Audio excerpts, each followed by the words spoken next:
খালি এই দুই হাত না, এই দুই হাতত লাঠি নেওয়া লাগবে। খালি দোয়া দিয়ে কাম সারবেন। মুয়াজ্জিন বলতে যে হুজুর যে হারে গ্রামে চুরি শুরু আছে একটু দোয়া করেন তো আল্লাহ চোরের হাত থেকে যেন ভাদারকে বাঁচায়। এখন ইমাম সাহেব বলতেছে এশার নামাজের পরে সবাই বসবেন, ভাই কেউ যাবেন না।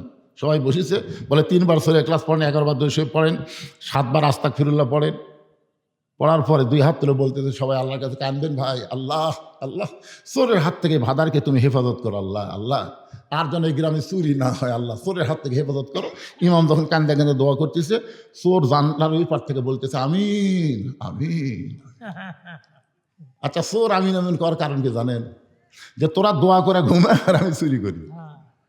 আর ইমাম সাহেব যদি বলতো চোরের হাত থেকে বাঁচার জন্য প্রত্যেকটা 3 হাত করে একটা লাঠি কাটো, 3 হাত করে একটা কি কাটো, লাঠি কাটো।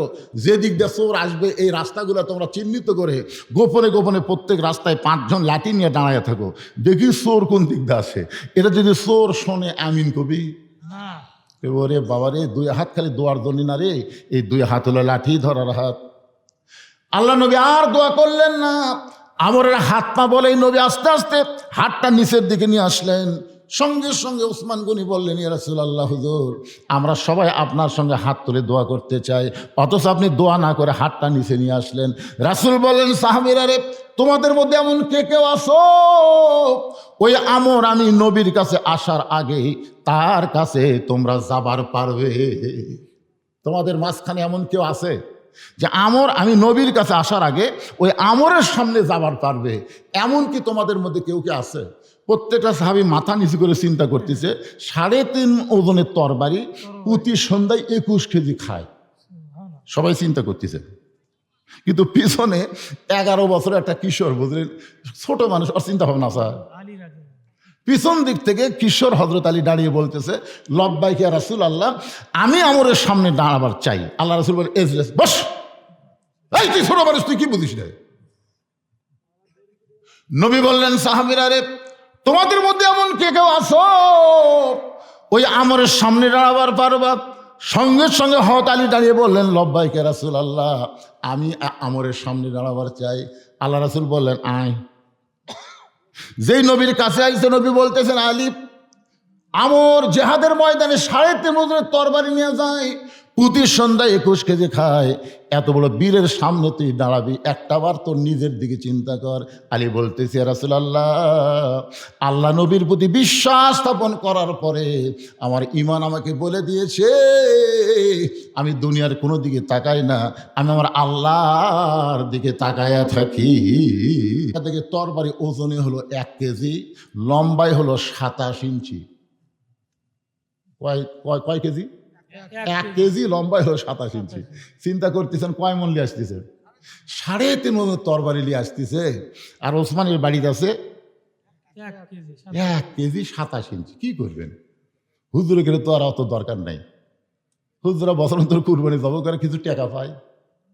ওসমান গনি তার কুরবানি জব করে টাকা না, তিনি অত্যন্ত কি ছিলেন? ধনী ছিলেন। কেমন ধনী? আল্লাহ নিজেই বলেছেন ওসমান গনি। ধরে কোন সুবহানাল্লাহ। একদিন আল্লাহ রাসূল বললেন ওসমান, আল্লাহ তোমাকে কত সম্পদ দিয়েছে, তুমি কি তার হিসাব জানো? ওসমান গনি মুচকি মুচকি হাসার বলে, হুজুর আপনি কি খন? সম্পদশালীর উপর যেদিন থেকে যাকাত ফরজ হয়ে গেছে সেদিন থেকে হিসাব করাও ফরজ। সুবহানাল্লাহ কোন না কেন? যেদিন থেকে যাকাত ফরজ সেদিন থেকে সম্পদের হিসাব করাও কি ফরজ। কারণ শতকরা কত টাকা? শতকরা আপনার কি ধনী লোক নাই নাকি রে? শতকরা কয় টাকা? তো শতকরা 2.5 টাকা যদি আপনি হিসাব করে যাকাত না দেন তাহলে আপনার যাকাত আদায় হবে? আমি এক লোককে বললাম, ভাই আল্লাহ আপনাকে কিরকম সম্পদ দিয়েছে? হুজুর আমার হিসাব নেই, আমার হিসাব নাই হুজুর। তো হিসাব নেই, যাকাত দেন না? কয় হাত আন্দাজে দেই। একটা লোক হাত আন্দাজে যদি কিয়ামত পর্যন্ত যাকাত দেয় তার একটা যাকাতও আদায় হবে না। যাকাত দিবার গেলে হিসাব করে পাই টু পাই যাকাত দেওয়া লাগবে। জোরে কথা কর না কেন ভাইজান? শতকরা কয় টাকা? 2.5 টাকা। হাজারে কয় টাকা? হাজারে 25 টাকা। হিসাব করে, এটা একটা নামতার মতো শিখাচ্ছি। শতকরা কয় টাকা? 2.5 টাকা। হাজারে কয় টাকা? 1 লাখে কয় টাকা? 2.5 1 লাখে কয় টাকা? 2.5 1 কোটিতে কয় লাখ? 100 কোটিতে কয় কোটি? 2.5 কোটি।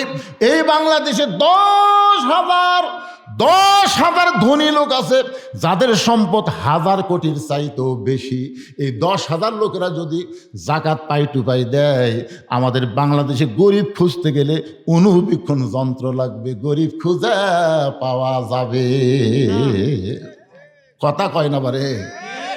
এ যে শোনেন, কি জন্য আমরা বলি সব দেখা হলো শেষ, আগামীতে দেখবো আমরা আল্লাহর কোরআনের বাংলাদেশ। এটা কি জন্য কই জানেন? এই কোরআন যদি সংসদে যায়, 1 নম্বর নামাজ কায়েম হবে, 2 নম্বর যাকাত দেওয়া লাগবে। জোরে কোন কথা কথা কর না কেন? নামাজ কায়েম হবে, যাকাত দেওয়াই লাগবে। দিবা না?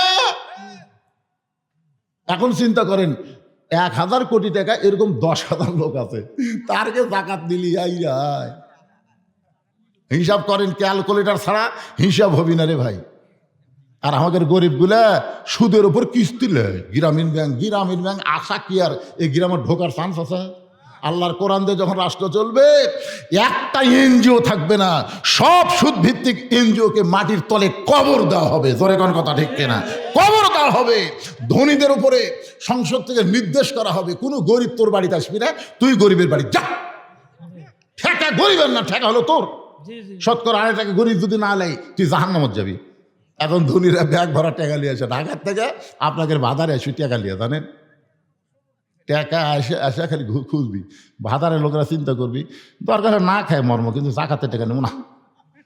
আমার এক দাদা ছিল, রোজা থাকে, বহু মুরব্বী মানুষ, তো তাকে বহু লোক ইফতারের দাওয়াত দেয়, কারো ইফতার গ্রহণ কর না। তবে একদিন দাদাকে বললাম, দাদা আপনি মুরব্বী দেখে সবাই দাওয়াত দেয়, আপনি ইফতারে যান না কেন? দাদা বলতে, হ্যাঁ কষ্ট করে রোজা থাকে, সব দেবো, দরকার হলে পানি খাই ইফতার করবো রে, কিন্তু কাকু সোয়াব দেওয়ার পারবো না। আমি বুঝাই দিলাম, দাদা কারো বলে ইফতারি করলে আপনার সোয়াবের কিছুই কমতে হবে না, তুই নতুন নতুন হুজুরে ফতুয়া দিস না তো। আমার দাদাকে কোনোদিন মরার আগে কেউ ইফতার করাবারই পারেনি। কি যে একটা বুঝ, নিজের রোজা থাকছে, নিজে পানি খাই ইফতার করবো, তার পরের বাড়ির যেমন। এইরকম কিছু কিছু স্বাবলম্বী ইমানের দিক দিয়ে মানুষ থাকবে, যারা না খেয়ে থাকলেও জাকাতের টাকা যে শুন জাকাত, ওর বাবারে 7 দিন ধরে গোটা এলাকা ঘুরেছে। আপনাদের ইউনিয়নের নাম কি? বিশালপুর ইউনিয়ন। ঘুরে দেখে একটা গরিব টাকা নেয় না। এটা ওমর ইবনে আব্দুল আজিজের সময় 7 দিন ঘুরে দেখে কেউ নেয় না। মনের দুঃখে মরুভূমিতে গেছে, দেখি তো কোনো গরিব আছে কিনা। যা যে গাছতলাতে একজন ঘুম পাড়তেছে বস্তা মাথার দিয়ে। তুই মনে করছে যাকবারে 7 দিন পরে একটা গরিব পাওয়া গেল। গরিব দেখে বস্তা মাথার দিয়ে ঘুম পাড়ার দিকে, আসসালামু আলাইকুম, বস্তাটা লাভ ধরে বলতেছে আলহামদুলিল্লাহ। বেগলা খাই কে রে, আমি তো সালাম দিলাম, তুই আল্লাহ শুকুর আদায় করিস কেন? বলে 1 বস্তা টেকালে 15 দিন ঘুরছি ভাই, একজন গরিব নাই। তো দেখে গরিব মনে করে আল্লাহ শুকুর আদায় করছি, টাকার বস্তা লে তো। ওই কয় আমি ঘুরি ব্যাগ লে, তুই ঘুরিস বস্তা লে, তাহলে গরিব। আপনি জানেন না, যেদিন থেকে সুদকে কবর দেওয়া হবে, যাকাত ভিত্তিক অর্থনীতি চালু হবে, সেদিন থেকেই অমামিন দাব্বাতিন ফিল আরদি ইল্লা আলাল্লাহি রিজকুহা, আসমান থেকে মুমিন মুসলমানের জন্য আল্লাহ বরকতের সাথে রিজিকের ব্যবস্থা করবে। ধরে কোন সুবহানাল্লাহ। খালি সুদক কবর দেন। সুদের 1 টাকা খাওয়া মানে কি? এই কথা কোন, সুদের 1 টাকা খাওয়া মানে কি? আল্লাহ নবী সুদের বড় পাপ বলছে, জানেন? সুদের সবচেয়ে বড় পাপ হলো আল্লাহর সঙ্গে যুদ্ধ করা। কিন্তু সবচাইতে নিম্ন পাপ বলবার জন্য নবী 3 বার মুখ ঢাকছে। সুদের সবচাইতে নিম্ন পাপ বলতে গিয়ে নবী মুখ ঢাকে। সাহাবীরা বললেন, হুজুর মুখ ঢাকেন। আল্লাহ রাসূল বললেন, কেমনে বলি? না আসলে কেমনে বলি? সাহাবীরা বললেন, হুজুর না বললে কেমনে হবে? রাসূল বললেন যে সুদের 1 টাকা খায়, শেষ তার গর্ভধারিণী মায়ের সাথে 42 বার জিনা করার গুনাহ হয়। নাউযুবিল্লাহ। জোরে এখন ভাই রে, আপনাদের এই গ্রামে কেউ সুদ খায়? এর বাড়ি কোন জায়গাটা?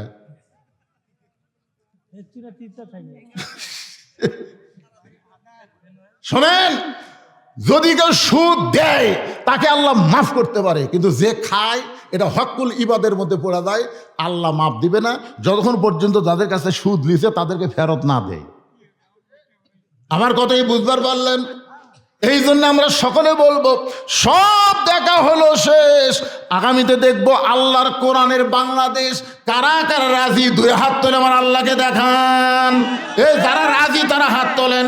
লিল্লাহে তাকবীর, আল কোরআনের আলো, সংসদে জালো, কোরআন হাদিস যেখানে আমরা আছি সেখানে দুনিয়ার মুসলমান এক হও, এক হও। লিল্লাহে তাকবীর। আলহামদুলিল্লাহ। ঘড়ির দিকে তাকায় দিকে রাত বাজতেছে 11টা 10, আর আপনাকে চেহারা দিকে মনে হচ্ছে কেবল রাত 9টা বাজতেছে। মানুষ কম হোক, তাজা। এতে এটা ঘুমাচ্ছিল, এটাও তাজা হয়ে গেছে আলহামদুলিল্লাহ।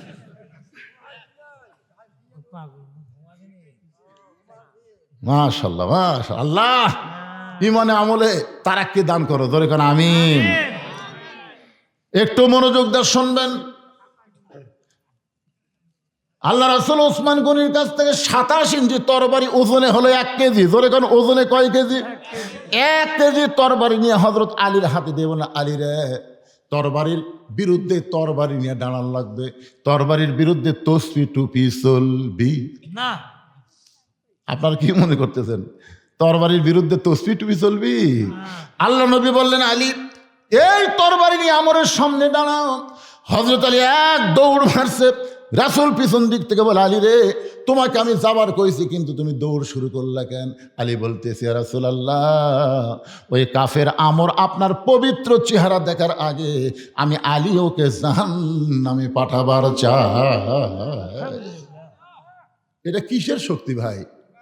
এটা দেহের শক্তি না, এটা কিন্তু ইমানের শক্তি। ধরে কারণ কিসের শক্তি? ওই কাফের আমর আপনার পবিত্র চেহারা দেখার আগে আমি আলী ওকে জাহান্নামে পাঠাবার চাই। এই বলে হযরত আলী মারছে দৌড়। এদিক থেকে আমর আসতেছে, আমরের পিছনে 2000-এর মতন কাফেররা মিছিল করতেছে। মিছিলের সাউন্ডটা হলো, মুসলমানের নবীকে কেউ বাঁচাবার পারবে না, মুসলমানের নবীকে কেউ বাঁচাবার পারবে না। এত বড় বীর কাবা শরীফ সে শপথ করছে, আজকে মুসলমান নবীকে কে বাঁচাবে? এই মিছিল যখন করতেছে আর আমর হাতির মতন হাঁটতেছে, হাতির মতন তরবারি কাঁধে নিয়ে হাঁটতেছে। এমন সময় 27 ইঞ্চি তরবারি নিয়ে হযরত আলী আমরের সামনে দাঁড়ায় গেছে, একেবারে সামনাসামনি। আমর বলতেছে, কে রে তুই রে? এই ফুসকা হাতত চাকুলিয়া কি? আমরের তরবারি আর আলীরটা চাকু। আপনারা জানেন না, যেটাতে গরু জব করে এটা হলো ছুরি, আর যেটাতে চামড়া খোলে চাকু। বলতেছে, এত ছোট চাকু নিয়ে তুই আমার সামনে দাঁড়াইলি রে ফুসকা? তুই কয় দিনের? তখন হযরত আলীর বয়স মাত্র 11 বছর। ধরে বলেন কয় বছর? একেবারে অ্যালাউ করে না, ডিনাই করে বলতেছে, কয় দিনের বাচ্চা, ছোট্ট একটা চাকু নিয়ে আমার সামনে দাঁড়াইছিস। হযরত আলী সঙ্গে সঙ্গে কোরআন থেকে একটা আয়াত পড়ে ওই চাকুর মাথায় একটা ফু দিয়া, ওই চাকু দিয়ে আমরের সামনে একটা দাগ দিলেন। কোরআনের একটা আয়াত তেলাওয়াত করে চাকুর মাথায় ফু দিয়া আমরের সামনে একটা দাগ দিয়ে বললেন, রে কাফেরের পাটা, তুই কত বড় বাপের বেটা! আল্লাহর নবী তো হত্যা করা দূরের কথা, এই দাগটা ডেঙ্গায় তুই এক ধাপ সামনে যা। সুবহানাল্লাহ না কেন? এদের দাগ দিছে, এই দাগ দেওয়া বলতেছে, তুই কত বড় কাফেরের ফাটা, তুই কত বড় বাপের বেটা, আল্লাহ নবী মারবি, আল্লাহ নবী, তাহলে দাগটা ডেঙ্গায় এক ধাপ সামনে যা যা। এই কথা যেই কইছে ভাই আমরের ভিতরে, হযরত আলীর একটা সাউন্ড আছিল যার নাম হলো হায়দারি হাঁক। ধরে এখন কি হাঁক? হযরত আলী হায়দার। হযরত আলীর নামের পিছনে কিন্তু হায়দার শব্দ আছে। হায়দার এমন ভাবে বলছে, বুঝলেন, ওর ভিতর খালি। আলী বলতেছে, রে কাফেরের পাটা, কত বড় বাপের বেটা, নবী মারা তো দূরের কথা, এক ধাপ ডাঙ্গায় সামনে যা। সঙ্গে সঙ্গে হাজার হাজার কাফেরা বলতেছে, মারেন মারেন। এই ছোট্ট একটা বাচ্চা আপনাকে কি বললো? আপনি থমকে দাঁড়িয়ে গেলেন, আপনি তাকে মারেন। যখন সমস্ত কাফের বলতেছে মারেন মারেন, নিজের ইজ্জতকে রক্ষা করার জন্যে আমর হযরত আলীকে মারার জন্য যেই তরবারি কাঁধ থেকে নামাইছে, ইত্তাকু ফিরাসাতাল মুমিনিনা ফাইন্নাহু ইয়ানজুরু বিনুরিল্লাহ। হযরত আলী নূরের চোখে তাকায় দেখে আমরের তরবারি না, ওইটা আল্লাহ কাঠের তক্তা বানায়া দিছে। দুনিয়ার সমস্ত মানুষের কাছে তরবারি, কিন্তু হযরত আলীর কাছে কাঠের তক্তা। কে বানায় দিছে? আল্লাহ। এই জন্য রাসূল বলেছেন, ইত্তাকু ফিরাসাতাল মুমিনিনা ফাইন্নাহু ইয়ানজুরু বিনুরিল্লাহ। যদি নূরের চোখ তোমার থাকতো, তুমি 3 তলা 2 তলা 1 তলা বাড়ির দিকে তাকাতে না, বারবার তুমি সকাল সন্ধ্যা কবরে চলে আসতা। কবরে এসে তুমি দেখতে আর বলতে, ভাই রে, এই বাড়ির সবচাইতে, এই গ্রামের সবচাইতে বড় এই লোকটা এটি শুতে আছে পারে। আমার এক বন্ধু ছিল বগুড়া রহমাননগরে, মাঝে মধ্যে আমার কয়, হুজুর আপনি এত বড় বক্তা হচ্ছেন, আমি একটা বাসা তৈরি করছি, আপনি একদিন সময় পান না, একটু দোয়ার জন্য আসবেন তো। ওর বারবার মোবাইল করার জন্য আমি গেলাম, যাই দিকে হচ্ছে সোনালি কালারের বিশাল একটা গেট। আমরা গ্রামের লোক দরজা কই, ওরা গেট কয়। আমি চিন্তা করলাম, আমি এই দরজার যা নবীর তরিকা মোতাবেক সালাম দিচ্ছি, আসসালামু আলাইকুম আহলাল বাইত। 3-4 বার সালাম দিলাম। ওই গেটের পাশে একজন পান বেছে, ওই হাঁকায়, হুজুর কি করতেছেন আপনি? আমি বললাম, বারে সালাম দিলাম তো। যতই সালাম দেন ওর কান পর্যন্ত যাবি না তো, তাহলে গেট খুলি কি করে? ওই ধারের দেখেন কলিং বেল আছে, চাপ দেন। এখন আর সালাম কালাম চলে না হুজুর, এখন চাপাচাপি চলে, চাপাচাপি চলে। আমি কলিং বেলের যেই চাপ দিছি, বুঝলেন আল্লাহর কি কাম, ওই কলিং বেলের সাউন্ড আবার বিদেশি কুত্তে ভরে তো, মানে সাউন্ডটা কুত্তের সাউন্ড, ঘ্যাম ঘ্যাম করে উঠছে। আমি ভয় 3 ধাপ পিছনে গেছি, পানালা হাসতে বলতে, ভয় গেলেন কেন? কুত্তে না হুজুর, এটা তো আসল কুত্তে না, এটা কলিং বেলের কুত্তে হুজুর। আমি বললাম, এত সাউন্ড দুনিয়ার থাকতে এই কলিং বেলের কুত্তের সাউন্ড কেন? কিছুক্ষণ পরের দিকে আমার বন্ধু এসে দরজা খুললো। আমি বললাম, কে রে ভাই, এত সাউন্ড থাকতে কুত্তে কেন? হুজুর ফকিরের অত্যাচার। এখন কতগুলো ফকির বাড়াছে, এরা কলিং বেলের চাপ দেয়, ভিক্ষা চায়। তা আমার এক লোক বন্ধু বলো, ফকিরের হাত থেকে যদি বাঁচ পারছাও তাহলে কুত্তে ঢুকা। আমি কুত্তে ঢুকেছি, প্রথম এক ফকির ভিক্ষা নেওয়ার নিয়তে যে চাপ মারছে, কুত্তার সাউন্ড শুনে চাউলের ব্যাগ ফেলে দে দৌড়, মানে যেটুকু ভিক্ষা করছে ওটা নিয়ে যাবার, ওটি ফেলে দে দৌড় মারছে। এলাকার মধ্যে যত ফকির আছে সমস্ত ফকির বলছে, ওই গেটর যান যাস না, ওটি কিন্তু বিদেশি কুত্তে আছে। ওই প্রচার করার কারণে একটা ফকির আর আসে না। আমি বললাম, ভাই রে, ফকির একটা মারাত্মক কথা কছে। কি কথা হুজুর? কি কথা জানিস না? ওই গেটে তো একটা বিদেশি কুত্তে আছে, সেই বিদেশি কুত্তেই তো তুই। বলে, আমি কুত্তা কেমনি হলাম?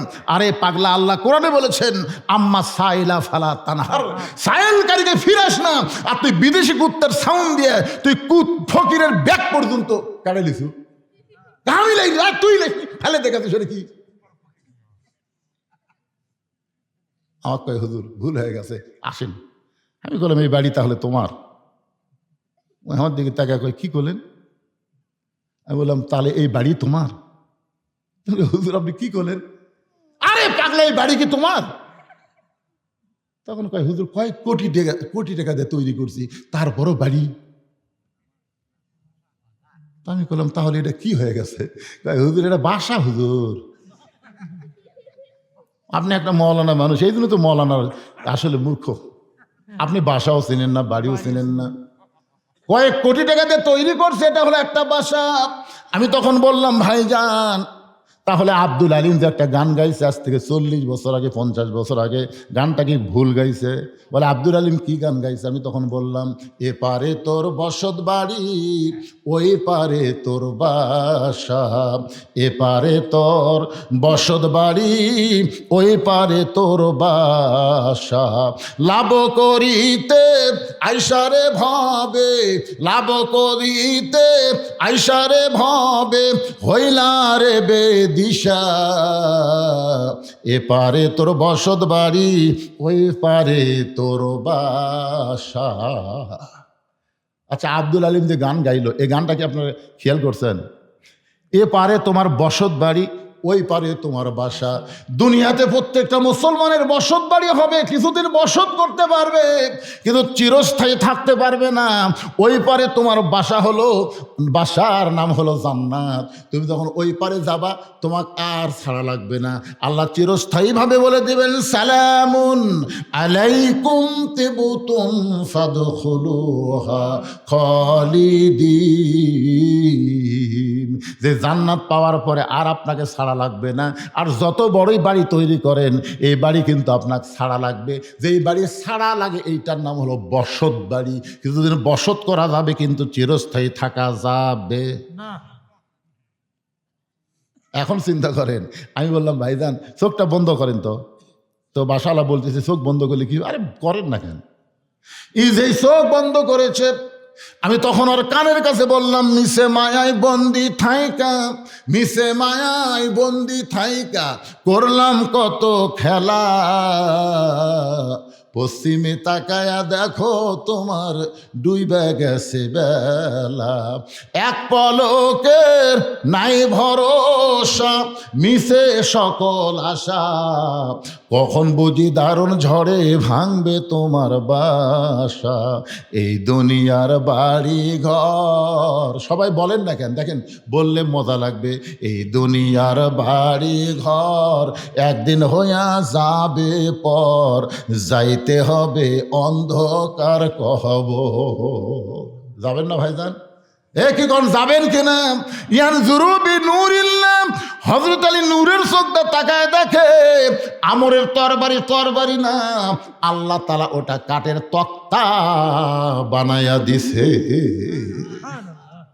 নমরুদ খালি বারবার কয়, ইব্রাহিম রে, তোকে পোড়ানোর জন্য বিশাল একটা আগুনের চুলা বানাছি রে।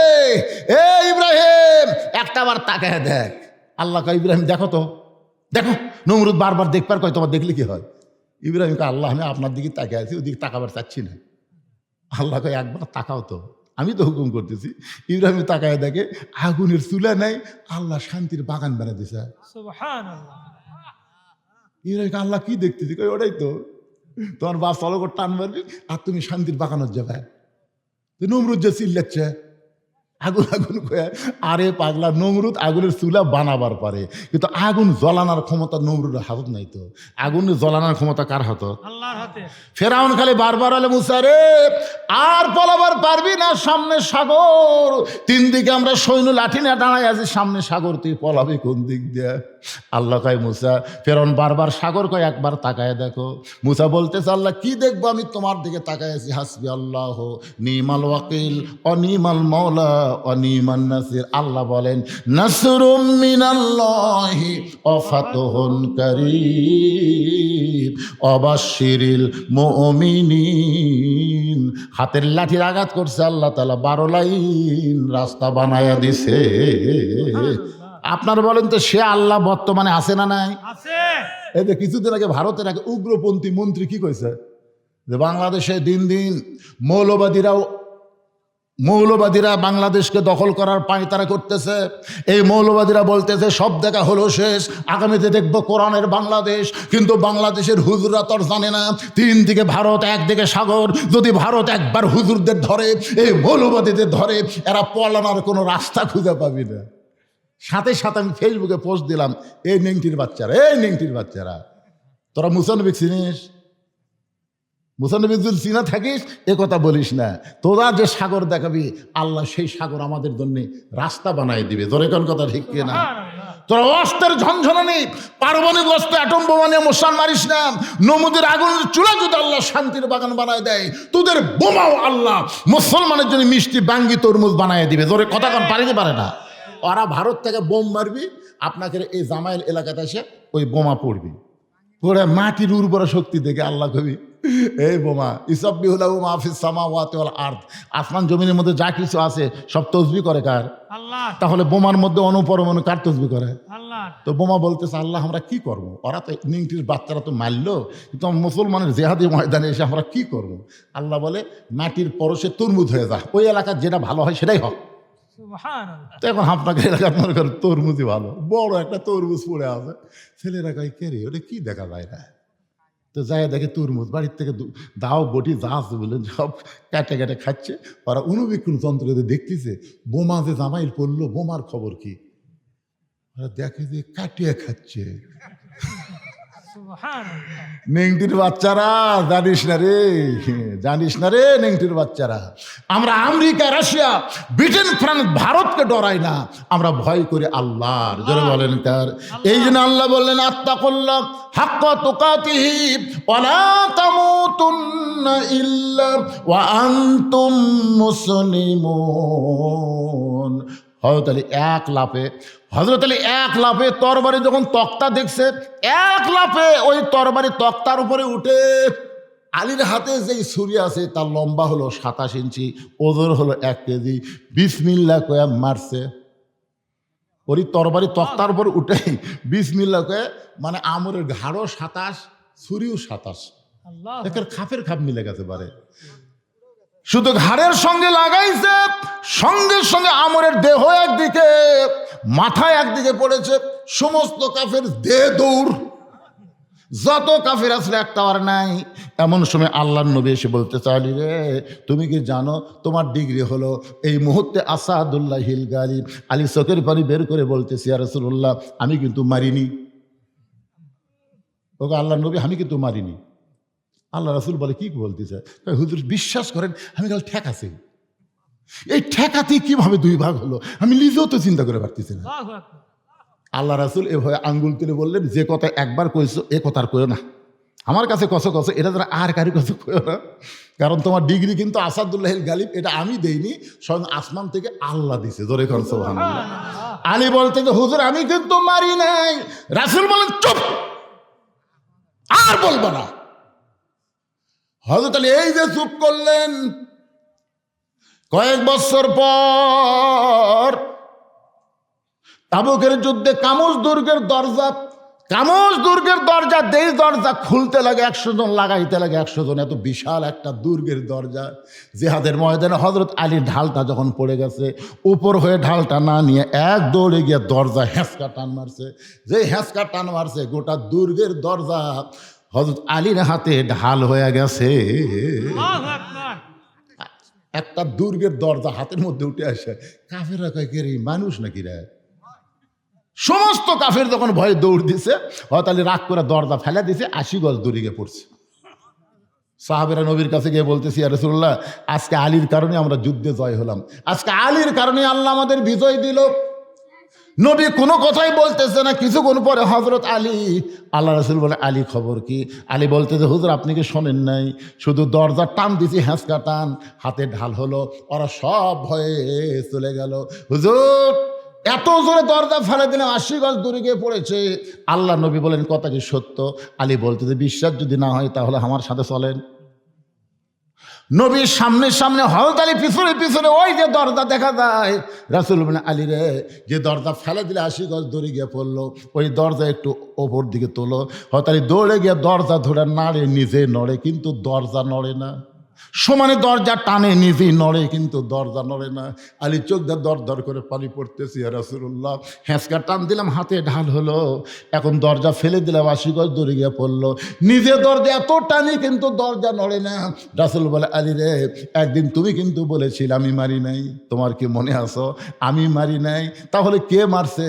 তোমার হাতের তরবারির সঙ্গে আমার আল্লাহর পাওয়ারের কুদরতি হাত ছিল। আজকে যখন তুমি হেঁচকা টান দিছে কামুজ দুর্গের দরজা, তখন তুমি একলা ছিলে না, তোমার হাতের সঙ্গে আল্লাহর হাত ছিল। তুমি যখন দরজা ফেলে দিছ, তখন তুমি একলা ছিলে না, তোমার হাতের সঙ্গে আল্লাহর কুদরতি হাতের পাওয়ার ছিল।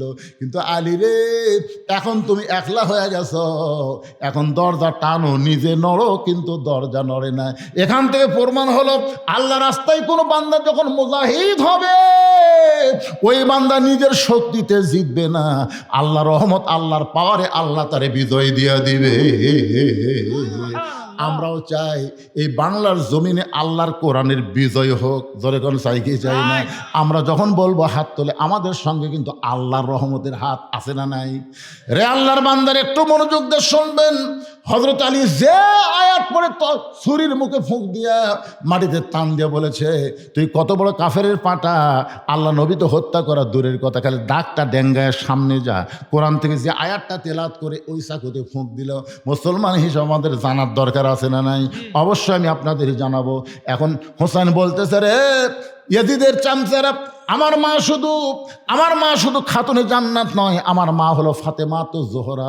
আমি নবীর কথা, নেতার কথা বলেছি, আলীর বীরের কথা বলেছি, এখন ফাতেমার খাতুনে জান্নাতের কথা একটু বলা লাগবে। খালি বাঁচাটাই বিশ্বাস করবেন।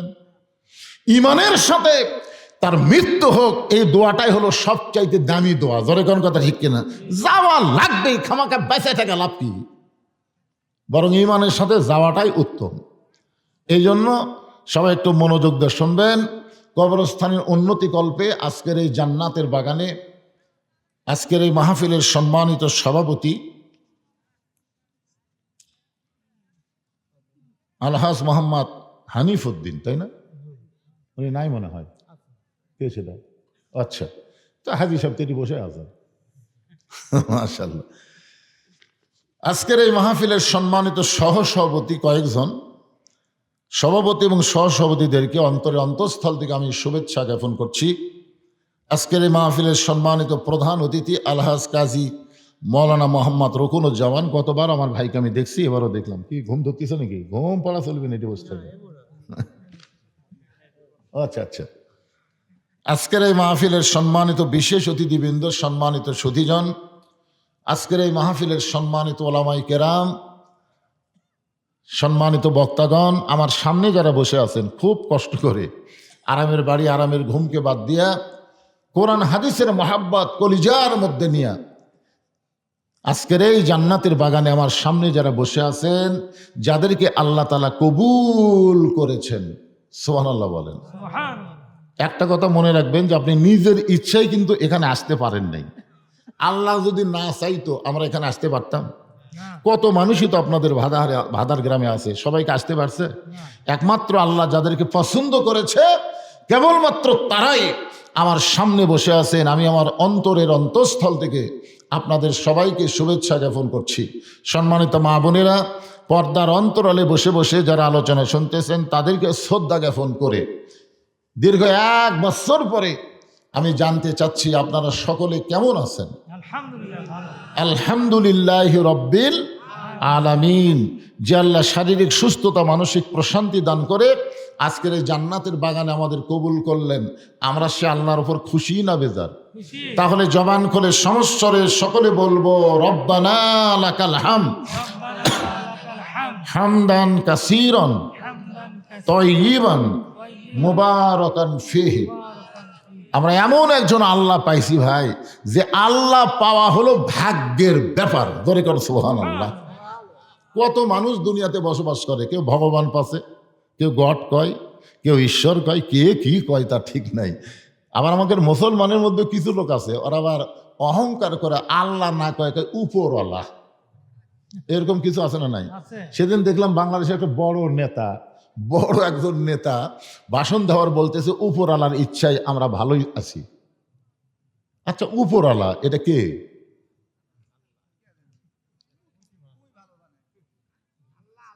না না, আল্লাহ আল্লাহই তো, তাই না?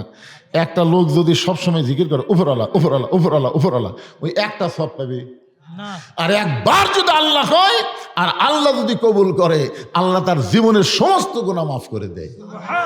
চিন্তা করে দেখেন, আল্লাহু লা ইলাহা ইল্লা হুয়াল হাইয়ুল কাইয়ুম। আমাদের আল্লাহ হচ্ছে লিল্লাহি মা ফিস সামাওয়াতি ওয়াল আরদ। আমাদের আল্লাহ হচ্ছে লাহুল মুলকু ওয়া লাহুল হামদ। আমাদের আল্লাহ হচ্ছে হুয়াল্লাহুল্লাযী লা ইলাহা ইল্লাহু। এমন একজন আল্লাহ পাওয়া ভাগ্যের ব্যাপার। আমাদের ভাগ্য এত ভালো যে আমরা জন্মসূত্রে মুসলমানের ঘরে জন্ম নিয়ে আমরা আল্লাহ পেয়েছি। সুবহানাল্লাহ বলেন। আমাদের ভাগ্য এত ভালো যে আমরা বিশ্বনবীর উম্মত হয়েছি।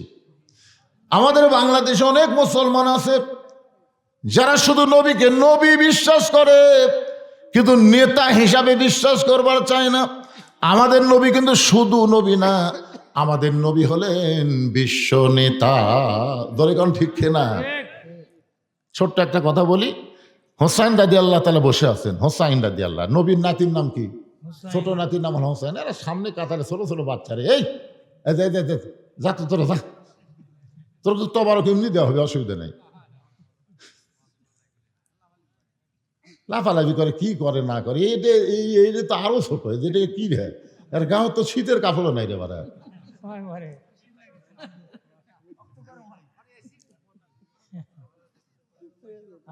না না, শোনেন, ছোট ছোট বাচ্চারা আসলে মাহফিলে আসা একটা আল্লাহর রহমত। সুবহানাল্লাহ বলেন। কারণ এদের মা ভালো পারে, এদের আসলে খোঁজরা দেখেন, এদেরকে মা ভালো মায়ের সন্তান হওয়ার কারণে ভালো জায়গায় সামনে কাতারে এরা চান্স পাচ্ছে। আর যাকে মাও খারাপ, এরা মেলার মধ্যে ঘুরতেছে। যাই দেখেন একটা ছেলে যে ঘুরতেছে, এই কেন ঘুরতেছে, ওর মাও জিজ্ঞেস করেন। ওর ঘোরার কারণ হলো, উনি যখন মায়ের পেটে আসছিল তখন মাও পেটক দিয়ে গোটা পাড়ায় ঘুরিছে, ওই পেটের মধ্যেই ঘোরনি বেরাম পাচ্ছে। কথা বুঝলেন না? এই জন্যই তো দুনিয়াতে এসে ভালো জায়গাতেই থাকতে পারে না, খালি ঘোরে। এদের কতগুলো ছেলে দেখলাম পিছনে আসলো, কিছুক্ষণ বক্তার দিকে তাকে চলে গেল, কিন্তু এরা যায়নি বারে, এরা বসে আছে। থাক বাবা থাক, শোনেক বানা শোনেক, দোয়া করবো আল্লাহ যেন তোদেরকে হক্কানি কবুল করে। ধরে গেল আমিন। তো যেই কথা বলতেছিলাম একটু মনোযোগ দিয়ে শুনবেন। আয়াতটা আর একবার আপনাদেরকে বলি, ইয়া আইয়ুহাল্লাযীনা আমানুত্তাকুল্লাহা হাক্কা তুকাতিহি ওয়া লা তামুতুন্না ইল্লা ওয়া আনতুম মুসলিমুন। আল্লাহু আকবার। আল্লাহু আকবার কবার সালে সবাই পারবি তাই। আমি 11 সালে প্রথম যখন হজ করবার গেলাম, বুঝলেন, আমার এক সাথী ছিল, ওই জামরাইদার শয়তানক পাথর মারার সময় এক ঠ্যাঙের উপর ভর দিয়ে মারে। আচ্ছা, আমরা দুই ঠ্যাঙের উপর দিয়ে মারি পাথর, আর ওই এক ঠ্যাঙের উপর তুলে সেই ধরে মারে, বুঝলেন, পাথর লাগে আবার উষ্ঠে আসে। আমি করলাম, কে রে ভাই, শত শত হাজি সাহেব পাথর মারতেছে, কিন্তু তোর লাগা তো এরকম করে কেউ মারে না, কারণ কি? তাই হুজুর বুঝতেছেন না, শয়তান মারলি তো কলজে শান্তি পায়। আমি বললাম, তাহলে আমি একটা কথা বলি। কি কথা? আমি বললাম, ভাই তুমি নাকি হজ করতে আসার আগে রেজিস্ট্রি অফিসে গেছিলে। আমাকে হুজুর আপনি কেমনি জানলেন? আমি বললাম, তুই আমার বাড়ির পাশে, আমি শুনছি তো। আমি এটাও শুনলাম তুমি 18 বিঘা জমি ছেলেক দিছে আর মেয়েক দিছে মাত্র 1 বিঘা। হুজুর এইটা আপনি কি করে জানলেন? আমি বললাম, পাগলা, ওটি পাথর নামেরা তোক মার। কারণ ওই শয়তানের চাইতে তুই হলো বড় শয়তান, যে আল্লাহর কোরআনের ফারাজকে অস্বীকার করে নিজের ইচ্ছা মতো বন্টন করে। সে কোনোদিন ইনসান হতে পারে না, সে মানবরূপী বড় শয়তান। ধরে কোন কথা ঠিক না? তো মানবরূপী যারা বড় শয়তান, তারা আল্লাহ আকবার বলবার পারবে না ভাই। আল্লাহ আকবার বললে শয়তান থাকে না, শয়তান দৌড় দেয়। কিন্তু যার মধ্যেই শয়তান বসে আছে, তার জবান দিয়ে আল্লাহ আকবার বের হবি না। আমাদের বাংলাদেশে বহু বড় বড় দল দাবি করে আমাদের দল সবচেয়ে বড়, ওই দলের মধ্যে কিন্তু আল্লাহ আকবার নাই। দেখছেন, বহু স্লোগান আছে আল্লাহ আকবার নাই। কারণ কি? যেই দলে আল্লাহ আকবার থাকবে না, ওই দলই হলো শয়তানের দল। ধরে বলেন, কারো দল কথা করেন না কেন? কোনটা আল্লাহর দল, কোনটা শয়তানের দল, এটা আবার চিনার লাগে। যেই দলের মিছিলে দেখবেন আল্লাহ আকবার নাই, বুঝবেন ওই পুরা দলই শয়তান। আর যেই দল ছোট হোক, কিন্তু যদি আল্লাহ আকবার তাকবীর দিয়ে মিছিল শুরু করে, তাহলে বুঝবেন এরাই হচ্ছে আল্লাহর দল। তো আপনারা কোন দলত আছেন? আল্লাহর দলে। তো একটা সাটানা তাকবীর দেওয়া লাগবে, বুঝলেন? নারায়ে তাকবীর, আল্লাহু আকবার, নারায়ে তাকবীর, আল্লাহু আকবার, নারায়ে তাকবীর, আল্লাহু আকবার। আল কোরআনের আলো সংসদে জালো, আল হাদিসের আলো সংসদে জালো, নারায়ে তাকবীর, আল্লাহু আকবার। মোটামুটি একটু কি মনে হচ্ছে? ঘড়ির দিকে তাকিয়ে দেখেন রাত 10:30 পার হয়ে গেছে, কিন্তু এই তাকবীর দেওয়ার কারণে আপনাদের চেহারা মনে হয় কেবল রাত 8টা বাজতেছে। শীতও কমে যাবে, ক্লান্তিও চলে যাবে। তাকবীরে এমন স্পেশাল একটা পাওয়ার আছে, আশেপাশে শয়তান থাকলে ওরাও পালায়ে যাবে। সুবহানাল্লাহ করেন না কেন? তো এখন হোসেন রাদিয়াল্লাহু নবীর ছোট নাতি বসে আছে, আপনারা যেরকম বসে আছেন এরকম বসে আছে। ইতিমধ্যে ইয়াজিদের কিছু লোক, কার লোক? ইয়াজিদের কিছু লোক এসে হোসেন রাদিয়াল্লাহকে বলতেছে যে আপনার নানা হচ্ছে বিশ্ব নবী। কথাটা খেয়াল করবেন। আপনার বাবা হচ্ছে বিশ্ব আলেম, আপনার মা হচ্ছে খাতুনে জান্নাত। এমন একটা ঘর থেকে, এমন একটা বংশ থেকে আপনার জন্ম হয়েছে, আপনি খালি বসে থাকবেন, যা চাবেন তাই পাবেন। কথাটা কি খেয়াল করেন আপনারা? করছেন যে আপনার বাবা নানা হলো বিশ্ব নবী, আপনার বাবা হলো বিশ্ব আলেম, আপনার মা হলো খাতুনে জান্নাত। আপনাকে দৌড়াদৌড়ি করা লাগবে কেন? খালি ঘরের মধ্যে বসে থাকবেন। আপনি কি চান? পীরের বেটা পীর নাকি কন? আপনি চান কি? যা চাবেন তাই পাবেন। এমন কথা শোনার পরে হোসেন রাদিয়াল্লাহু দাঁড়িয়ে গেলেন। ইয়াজিদের লোকেরা বললেন বসে থাকলেই পাবেন। আর হোসেন রাদিয়াল্লাহু বসে না থেকে দাঁড়িয়ে বললেন, রে ইয়াজিদের সামসারা, তোমরা যদি আল্লাহর বান্দা হইতে, তাহলে আমার নানাকে শুধু বিশ্ব নবী বলতা না, আমার নানা হলো বিশ্ব নেতা। তোমরা একটা বলতেছ বিশ্ব নবী, কও তো বিশ্ব নেতাকে? হ্যাঁ, আজকে বাংলাদেশে কিছু মুসলমান এরকম আছে, নবীর প্রতি দরুদ পড়ে, নবীর সালাম করে মিলাদের ভিতরে, কিন্তু নবীর সমাজ গড়ার কাজে অনেকের দ্বন্দ্ব মনে বাজে। ওয়াজ করতে গেলে হুজুর রাজনীতি দান করেন না, রাজনীতি দান করেন না। আরে পাগলা, আমি হলাম পাংশা হুজুর, সবচাইতে বড় হুজুর। হিজরত করার পরে মদিনায় 10 বছর রাষ্ট্র পরিচালনা করেছে। জোরে কর, কথা কন না কেন? তাহলে আমাদের নবী রাজনীতি করেনি? নবীর নেতৃত্বে 27টা যুদ্ধ হয়েছে। নবী নিজে সেনাপতি হয়ে বাতিলের বিরুদ্ধে 27টা যুদ্ধ করছে। আপনি কি মনে করেন আমাকে নবী খালি নামাজই পড়ছে? হ্যাঁ, চিন্তা করেন। এখন সেই নবীর জীবনী থেকে যদি ওয়াজ করি খালি বিশ্বনবী বিশ্বনবী, কিন্তু নেতার কথা কইলাম না, তাহলে কি ইসলাম পূর্ণাঙ্গ হলো? হোসেন রাদিয়া বলেন, রে দিদের সামসারা, আমার বাবা শুধু বিশ্ব আলেম না, আমার বাবা হলো বিশ্ব বীর। ধরে কারণ সুবহানাল্লাহ। এই যে লোকেরা কি বলছে, তোমার বাবা হলো বিশ্ব আলেম। হোসেন বলতেছে, আমার বাবা শুধু বিশ্ব আলেম না, আমার বাবা হলো বিশ্ব বীর। আপনারা বলেন তো, হজরত আলী কি শুধু বড় আলেম ছিল না বড় বীরও ছিল? আল্লামা সাইদি হুজুর শুধু বড় আলেম না, বড় বীর হওয়ার কারণেই হাসিনা তাকে অন্যায়ভাবে জেলখানা বন্দি করে রাখছে। জোরে কোন কথা ঠিক কি না? খালি যদি বড় আলেম হতো, কত বড় আলেম আছে বাংলাদেশ, একটাকে ধরে নাই। তার মানে কি? কুল জাল হক ওয়া যাহাকাল বাতিল ইন্নাল বাতিলা কানা যাহুকা। হোসেন বলতেছে, আমার মা শুধু খাতুনে জান্নাত নয়, আমার মা হলো ফাতেমাতুজ জোহরা। তোমরা একটা বলো, একটা বাদ দাও। আমার নানাকে বিশ্ব নবী বলো, কিন্তু বিশ্ব নেতা বাদ দাও। আমার বাবাকে বিশ্ব আলেম বলো, কিন্তু বিশ্ব বীর বাদ দাও। আমার মাকে খাতুনে জান্নাত বলো, কিন্তু ফাতেমাতুজ জোহরা বাদ দাও। তার মানে কি? একটা কও, একটা বাদ দাও। ইসলাম তো বাদ দেওয়ার ধর্ম না। ধরে কোন কথা ঠিক কিনা? উদখুলু ফিস সিলমি কাফা। ইসলামে পুরোপুরি ভাবে দাখিল হওয়া লাগবে। বাদ দেওয়ার কোনো সিস্টেম ইসলামে নাই। আছে নাকি ভাই? আছে? নাই তো। আজও বাংলাদেশ আমাদের নবীকে বিশ্বনবী বিশ্বনবী বিশ্বনবী কয়, আর সাধারণ এক মানুষকে নেতা বানায়, তার পিছনে সারাদিন ঘোরে। মাঝে মধ্যে স্লোগান দেয়, আমার নেতার চরিত্র ফুলের মতন পবিত্র, খোঁজলে দেখেন নামাজ পড়ে না, একক তো। এই সমস্ত নেতার পিছনে জীবনটা নষ্ট করেন না ভাইজান। আজকে যে শুনে নেন, যে দরুদ পড়লেন আপনারা, আল্লাহুম্মা সাল্লি আলা সাইয়্যিদিনা মাওলানা মুহাম্মদ। এখানে আপনি বলেন তো, আরবি দিয়ে বললেন সাইয়্যিদিনা মাওলানা মুহাম্মদ।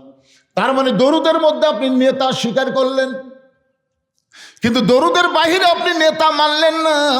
এই দরুদ পড়ে কোনো কাজ হবে? হোসেন বললেন, শোনো, আমার নানা যদি শুধু বিশ্বনবী হইতো, তাহলে আমার নানাকে মক্কা থেকে মদিনায় হিজরত করা লাগতো না।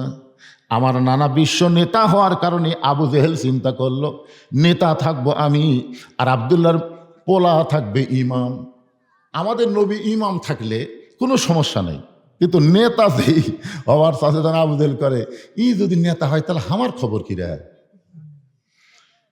এই জন্য মক্কার 37 জন নেতা গভীর আল্লাহ নবীর বাড়ি ঘেরাও করলেন। মক্কার 37 জন নেতা, যাদের নেতার আসন টলমল করতেছে, আব্দুল এতিম পোলা যদি নেতা হয়ে যায়, এই ভুয়া নেতা দুনিয়ার কোনো মানুষ মানবি? জোরে কন, ভুয়া নেতা মানবি? তো ভুয়া নেতারা চিন্তা করলো, আসল নেতাকে খতম করা লাগবে। এই নেতা হওয়ার আগেই দুনিয়ার থেকে একে বের করে দেওয়া লাগবে।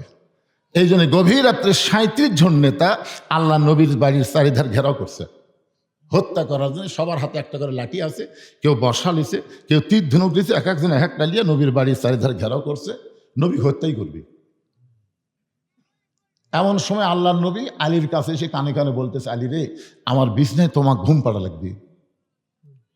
শুধু ঘুম না, চাদর মুড়ি দিয়ে ঘুম পাড়বা। আলী বলতেছে, হুজুর, আপনার বিছানায় যদি আমি ঘুম পাড়ি তাহলে আপনি কি করবেন?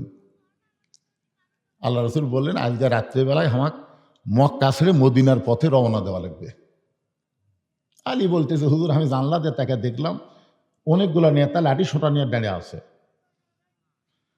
এতদিন তো কেউ আপনাকে হত্যা করার জন্য দাঁড়িয়ে ছিল না, তখন আল্লাহ আপনাকে হিজরতের হুকুম করলো না। আজকে সবাই যখন দাঁড়িয়ে আছে মারার জন্য, তখন আপনাকে আল্লাহ বাড়ির থেকে বার হয়ে যাওয়ার কথা বলতেছে।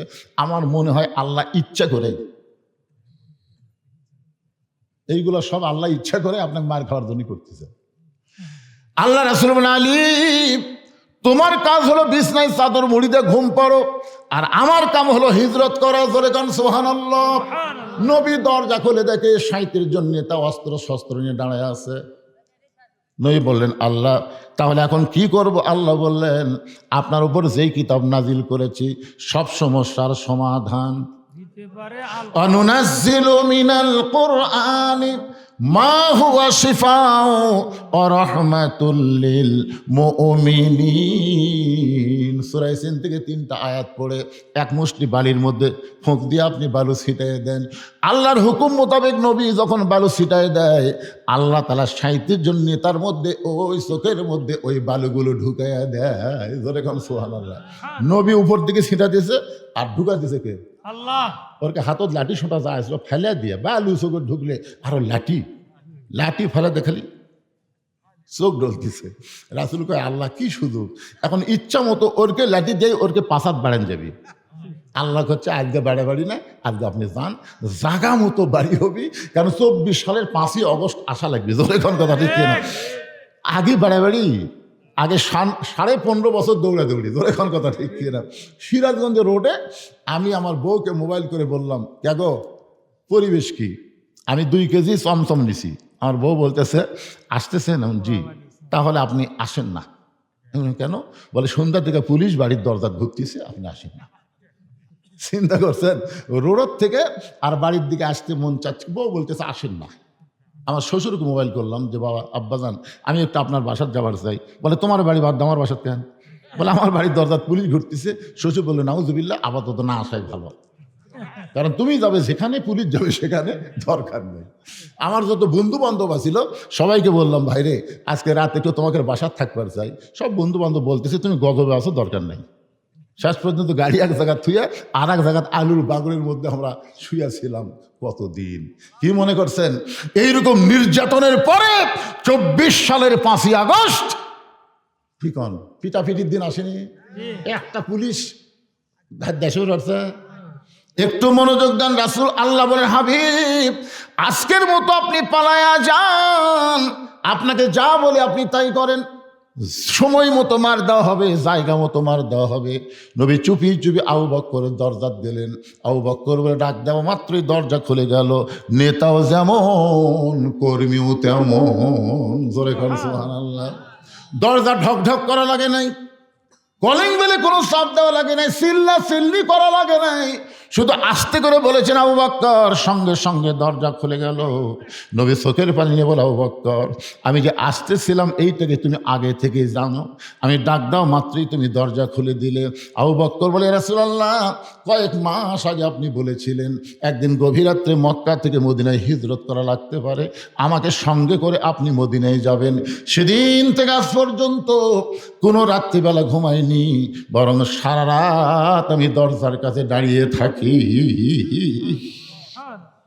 আল্লাহ নবী এক টানে আবু বকরকে বুকের মধ্যে নিয়ে আবু বকরের কপালে একটা চুমা দিয়ে বলে, আল্লাহ আমি আবু বকরকে কি দিব, আমার তো দেওয়ার মতন কিছুই নাই। আল্লাহ বলেন, হাবিব আপনার পরে কেউ যদি আমার দোস্ত থাকে সে দোস্তের নাম হলো আবু বকর। আবু বকরকে নিয়ে রওনা দিলেন। আবু বকর বলে, ইয়া রাসূলুল্লাহ মক্কা থেকে মদিনা হলো উত্তর দিকে, কিন্তু রওনা দিচ্ছেন পূর্ব দিকে, কারণ কি? রাসূল বলে, আবু বকর আল্লাহ হুকুম করেছে ওই যে একটা উঁচু পাহাড় দেখতেছো, ওই পাহাড়ের মাথায় চড়তে হবে। পাহাড়ের মাথায় একটা গর্ত আছে, এই গর্তের নাম হলো গারে সুর।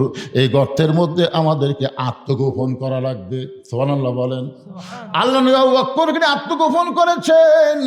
এইদিকে রাত শেষ হয়ে গেল, রাতটা শেষ হয়ে সকাল হয়ে গেছে। আবু সুফিয়ান বলে, নেতা যেভাবে আমরা লাঠি সোটানো পহরা দিলাম, আমার মনে হয় ঘর থেকে আমাকে দেখে ভয়ে বাড়াইনি। এখন কি করবেন? আবু জাহেল বলতেছে, এরকম 27টা নেতা একত্র হওয়া যাবি আজকে হসি মারার জন্যে। কে রে রাত চলে গেছে তো কি হচ্ছে, আমাকে উপর মক্কার কথা বলার কেউ আছে? কেউ যখন নাই, দরজা খুলে আজকেই মারবো রে। এই বাঁচা থাকলে আমাকে ভুয়া নেতৃত্ব চলবি না রে, এই বাঁচা থাকলেই কোরআন দিয়ে রাষ্ট্র চলাবে, আমাকে ভুয়া নেতৃত্ব শেষ হয়ে দেবে, আজকেই কাম সারা লাগবে। 27 জন নেতা একমত হয়ে আল্লাহ নবীর বাড়ির দরজা খুলছে। বাড়ির দরজা খুলে যেই মাত্র ঘরের দরজা খুলে তাকায় দেখে ওরে তামানে চাদর দিয়া নাক দেখে ঘুম পাড়তিছে। ওরে তামানে চাদর দিয়ে কি দেখে? নাক দেখে। এটা কি করতেছে? যেটা না না না, যে হাঁটুর মধ্যে কিছু বোঝাচ্ছেন। কে ভাই রে? কে রে? এদিক তাকান, এদিক তাকান। আপনি যদি শুয়ে থাকেন, চোখই বন্ধ করে থাকেন, বক্তার সামনে আসে অন্ধ, ইটার কথা বলতেছে না তো, ও যে চাদরালা না মুরব্বী যদি হন, আপনাকে যে ওয়াজ শোনা কি ফরজ? আপনার কোন তো এই ঠান্ডার মধ্যে ওয়াজ শোনা কি ফরজ? ফজরের নামাজ পড়া হলো ফরজ। ফজরের নামাজও নাই, ওয়াজ শুনে কি হবে ভাই? না এরকম থাকলে আপনার দেখা দেখে অনেকে অলস হয়ে যাবে। শরম নাই, শরম নাই। আপনি হয় চলে যান, না হয় কালো বক্তার দিকে তাকা থাকেন। তাকা থাকলে আল্লাহ তাআলা আপনার জীবনের সগীরা গুনাহ মাফ করে দিবে। জোরে কান সুবহানাল্লাহ। কথা বলুন, অত্যন্ত গুরুত্বপূর্ণ বিষয়। ঘরের দরজা খুলে তাকা দেখে ওরে তার মানে চাদর দিয়া নাক দেখে ঘুম পাড়তেছে। আবু জেহেল কয় কে, এক সারা রাত আমরা পহরা দিলাম, এক মারার জন্য আমরা সারা রাত পহরা দিলাম, আমাদের চোখে ঘুম নাই, আর চাদর মুড়িতে ঘুম পাড়ে। আসলে এটা কে? ওরা তো আর জানে না, ওরা মনে করছে নবী। উলিদ বিন মুগিরের হাতে একটা বর্ষা ছিল, ওই বর্ষাটা চাদরের উপর দিয়ে মাইরা নবী বিশ্বাস করে হত্যা করতে চায়। আবু জেহেল ফতুয়া দিছে ঘুমন্ত মানুষকে মারা জায়েজ নাই। সুবহানাল্লাহ বলেন, ঘুমন্ত মানুষকে মারা জায়েজ নাই। উলিদ বিন মুগিরা বলে, নেতা যাকে মারার জন্য সারা রাত পহরা দিলাম আর সেই বেটা আরামে ঘুম পাড়ে, একে না মারা পর্যন্ত আমার কলিজার শান্তি নাই। এবেলা আবার যখন বর্ষা মারবার চাই, আবু জেহেল খফ করে বর্ষা ধরে বলতেছে, আমি যে তোর নেতা, তুই কি আমাকে মানিস না? আমি যে তোর নেতা, তুই কি আমাকে মানিস না? কতগুলা ক্যাডার দেখবেন অনেক সময় নেতার উপর দিয়ে কাম করবার চায়। এরকম কিছু ক্যাডার আছে না নাই? জোরে কান আছে না? হ্যাঁ। আবু জেহেল খফ করে বর্ষা ধরেছে, এক হাতে চাদর টান দিছে, এক হাতে বর্ষা ধরেছে, আর এক হাতে চাদর টান দিছে। চাদর টানতে দেখে চাদরের মধ্যে যে লাখ টাকা ঘুম পাড়ে, সে আল্লাহর নবী না, সে হইল আলী। আবু জেহেল বলতেছে, কে রে আলী? এই জায়গার তো নবী থাকার কথা রে, এই জায়গা তুই ঘুম পাড়িস, নবী গেল কোথায়? তাহলে আল্লাহ নবী গেল কোথায়? হযরত আলী মুস্কি মুস্কি হাসতেছে। জোরে গান সুবহানাল্লাহ। হাসার কারণ হলো দুইটা। এক নম্বর হাসার কারণ হলো নবী নিরাপদে চলে গেছে, তোদের পহরা দিয়ে কোনো লাভ হলো না, নবী আমার নিরাপদে আছে। জোরে গান সুবহানাল্লাহ। আর দুই নম্বর কারণ হলো যে তোমরা চেতন থেকে নবী পহরা দিলে, নবী কোথায় গেল তোমরাই জানো না, আমি ঘুমের মানুষ কেমনে জানবো? এই কথা যেই মাত্র হযরত আলী বলেছে, সঙ্গে সঙ্গে আবু জেহেলের মুকুট পড়ছে ছাই, চিল্লাই বলতে, স আমরা এখন যাই।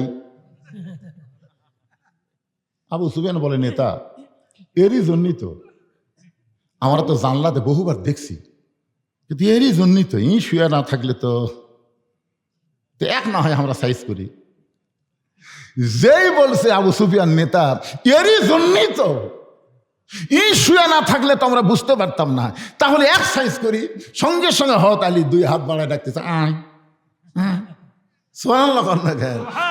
37 জন নেতার হাতে অস্ত্র আছে, আর একজন আলী সবাইকে ডাকতেছে, আয় আয়। যেই মাত্র ডাকছে আয় আয়, সঙ্গে সঙ্গে আবু জেহেল বলতেছে দরকার নাই, কারণ আবু জেহেল জানে এই আলী সাধারণ কোন আলী না, এই আলী হচ্ছে ইসলাম গালিব করার ব্যাপারে আসাদুল্লাহিল গালিব। হোসেন বলতেছে, আমার বাবা শুধু বিশ্ব আলেম না, আমার বাবা হলো বিশ্ব। এ কথাটা সবাই বলতে, হযরত আলী জীবনে সম্পর্কে আপনারা জানেন না? তাহলে একটা ছোট্ট ঘটনা শোনেন।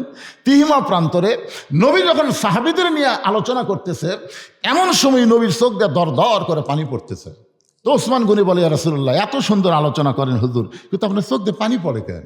আল্লাহ রাসূল বলে, সাহাবীরা তোমরা জানো না, মক্কার সবচাইতে বড় বীর, তার নাম হলো আমর, উমর না, তার নাম হলো আমর।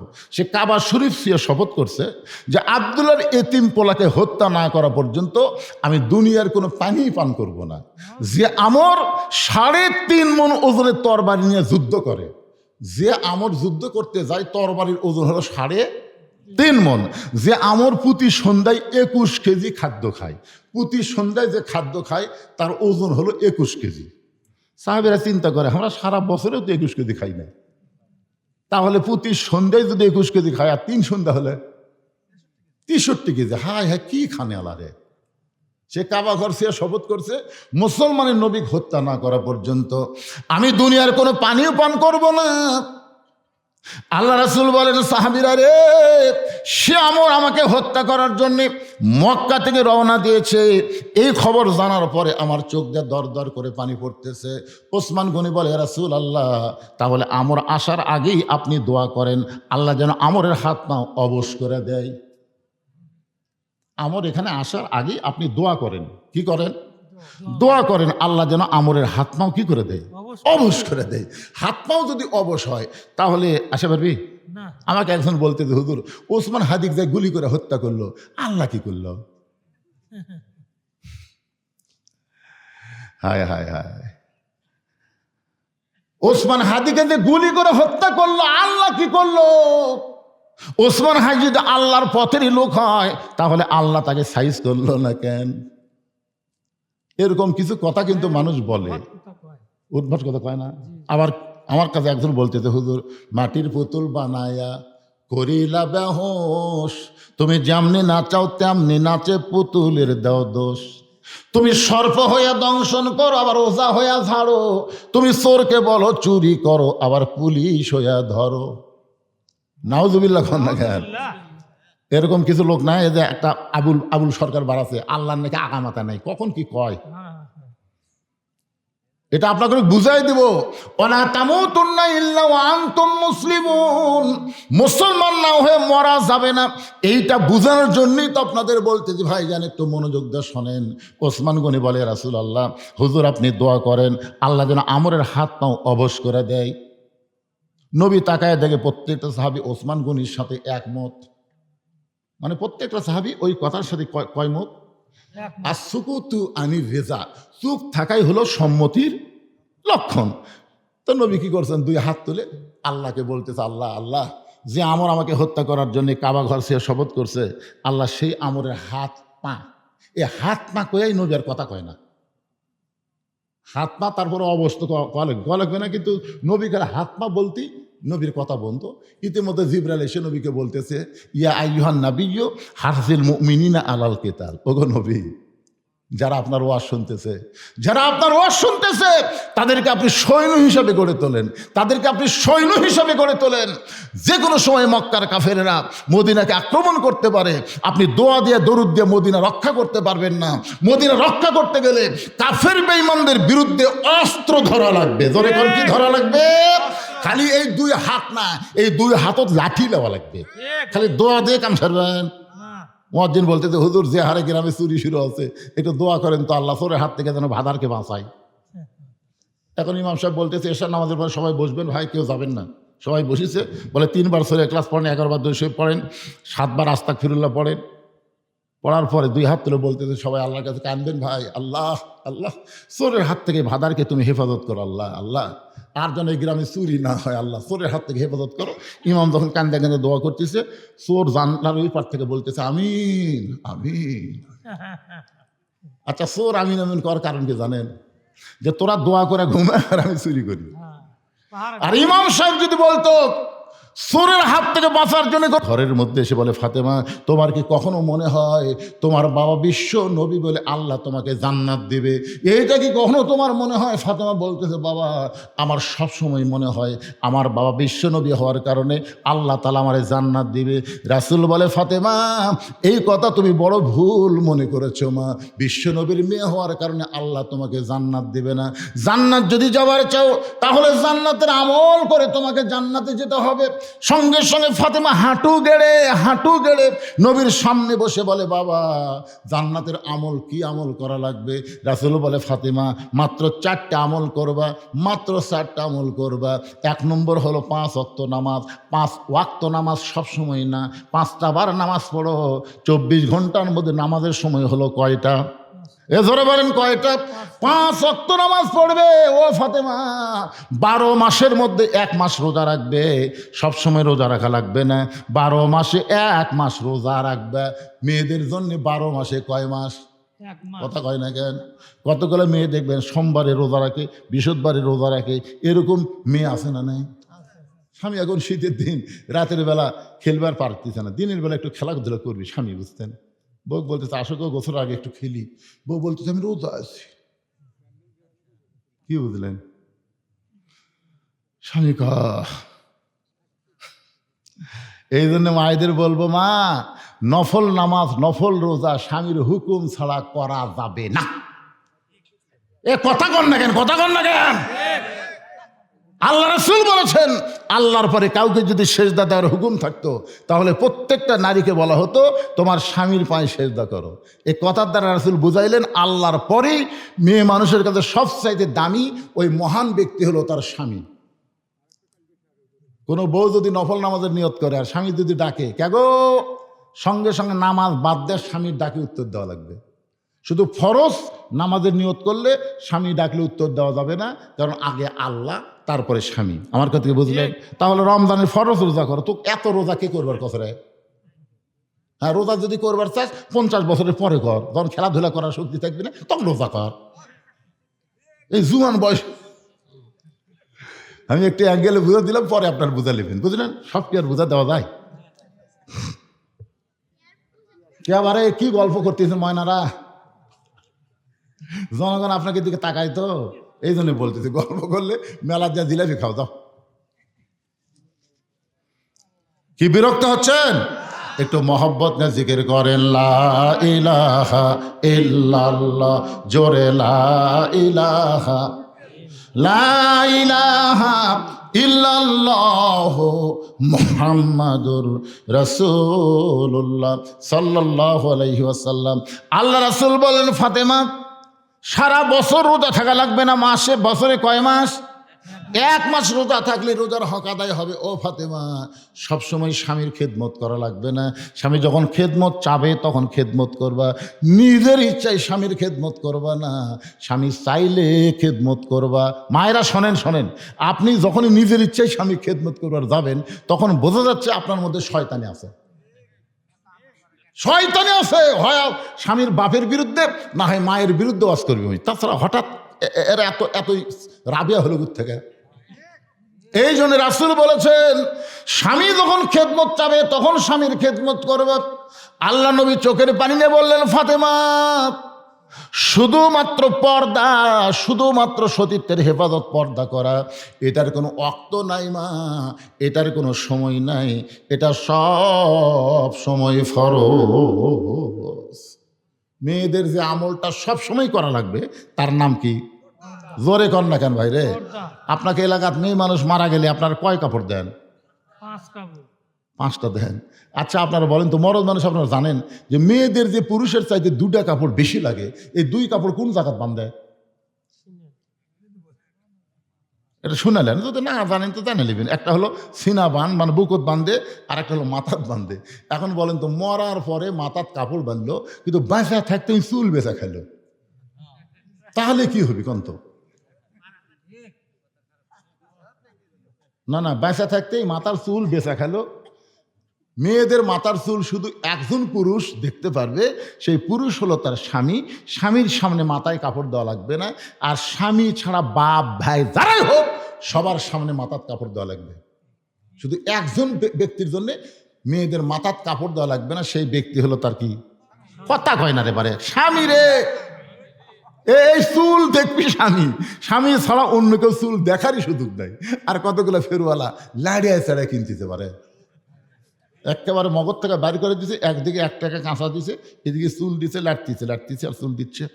ভাবি ভাবি এ সামান্য ভাবি, আর একটু নাই ভাবি। তখন বলতেছে ভাই আর তো নাই, মানে স্বামী খালি প্যারাশুট তেল কিনে দিচ্ছে, জুই তেল কিনে দিচ্ছে ওর চুল দেখার জন্যে, আর ওই খালি সমানে বাড়িতে গেছে, যাই দেখি তো আর একটু নাই। তো কি করি, মুড়া চিরো নিলিয়া বুঝলেন, মাথাত খালি একাধারছে মারিয়া কিছু তুলে ভাই দেখেন তো। তখন চুলালা লাড়াছাড়া করছে, ভাবি আরে একটু না হোক, যাক আজকে এই লিয়ে গেলাম ভাই, ভাবি আগামী আগামীবার যেন একটু বেশি হয়, বুঝতেছেন না? এখন আপনারা বলেন যে মেয়ে মানুষের মাথার চুল একটা ফেরওয়ালা একটা চুলওয়ালা লাড়িয়া সাড়িয়া কিনলো, ওর মাথা মরার পরে কাপড় দিয়ে লাভ হবে? না। কি কথা বলে? তাহলে যেই স্বামীর বউ চুল বেচা খাচ্ছে, হ্যাঁ আপনাদের খবর কি ভাই? একটা বউকে আল্লাহ কিছু বলবে না, একটা বউকে আল্লাহ কিছু বলবে না, সব বলবি স্বামী। রাসূল বলেছেন আর দায়ুসুল আয়াদখুলুল জান্নাহ, দায়ুস কোনোদিন জান্নাতে যাবে না। দায়ুস কে রে? এই তোর কি হলো রে? এই চারটা পোলা দিয়ে পাঠিয়ে দিলে হয়। এই চুপ থাকো বাবা। আমার মায়েরা শোনেন, মরার পরে খাটনি পর্যন্ত চাদর দিয়ে ঢাকে। কি জন্য মরার পরে 5টা কাপড় আবার খাটনি চাদর দিয়ে ঢাকে? কারণ মরার পরে যদি এমন পর্দা হয়, তাহলে জীবিত অবস্থা পর্দা কেমন করা লাগবে একটু মা বোনদের খেয়াল করা দরকার আছে না নাই? আমার মায়েদের জন্য বলতেছি, মা সবাই আমরা মরে যাব, এখানে যত মানুষ আমরা আইছি এখান থেকে বাড়ি যাওয়ার গ্যারান্টি কারু? আরো জোরে কোন? কারু নাই। তাহলে আমরা কখন মরবো আমরা কেউ জানি না ভাই রে, কেউ জানি না। এখানে আমরা বসে আছি, আহারে এখান থেকে মরলি আমাদের দেহ কবরে যাবে। আর সেই গোরস্থানের উন্নতি গল্পে মাহফিল আমাকে বলতে, হুজুর গোরস্থানের জন্য একটু 5-10টা মিনিট আপনি একটু চাবেন। আপনারা যারা এই গ্রামের এই গোরস্থানে মারা গেলে যারা থাকবেন তারা কারা কারা আছেন একটু হাত তোলেন তো দেখি। এই ভাদার পশ্চিমপাড়া কবরস্থানে মরে গেলে আপনারা থাকবেন, এই নিয়ত যার কে আছে তারা একটু হাত তোলেন তো। আরে এই পাড়ার একটাও নাই। সবাই দিলাম, সবাই ভাদারে খুশি খুশি হাত তুলেন। খুশি খুশি তুলবি, সত্যি তোলা লাগবে। তুই আবার অ্যাঙ্গেল মারতেছে, খুশি খুশি। এই আপনারা এই গ্রামের যারা মাহফিল করতেছেন, যারা এই মাহফিল করতেছেন, আপনারা কেউ নাই? আচ্ছা ঠিক আছে, আপনারা হাত নামান তো দেখি। আমার জগৎ পাওয়ার কমে গেছে তো দেখে পাচ্ছি না। আচ্ছা এই গ্রামের বাহির থেকে যারা আওয়াজ শুনতে পাচ্ছেন তারা একটু হাত তোলেন তো। এরাই বেশি, এরাই বেশি মানে সবই এরা কয় এরাই বেশি। সবাই। আপনি কোথা থেকে আছেন? এই গ্রামের থেকে। এই গ্রামের আপনি? ও আপনি এই গ্রামে? ভাই আপনি এই গ্রামের? সব অধিগুলি গেল।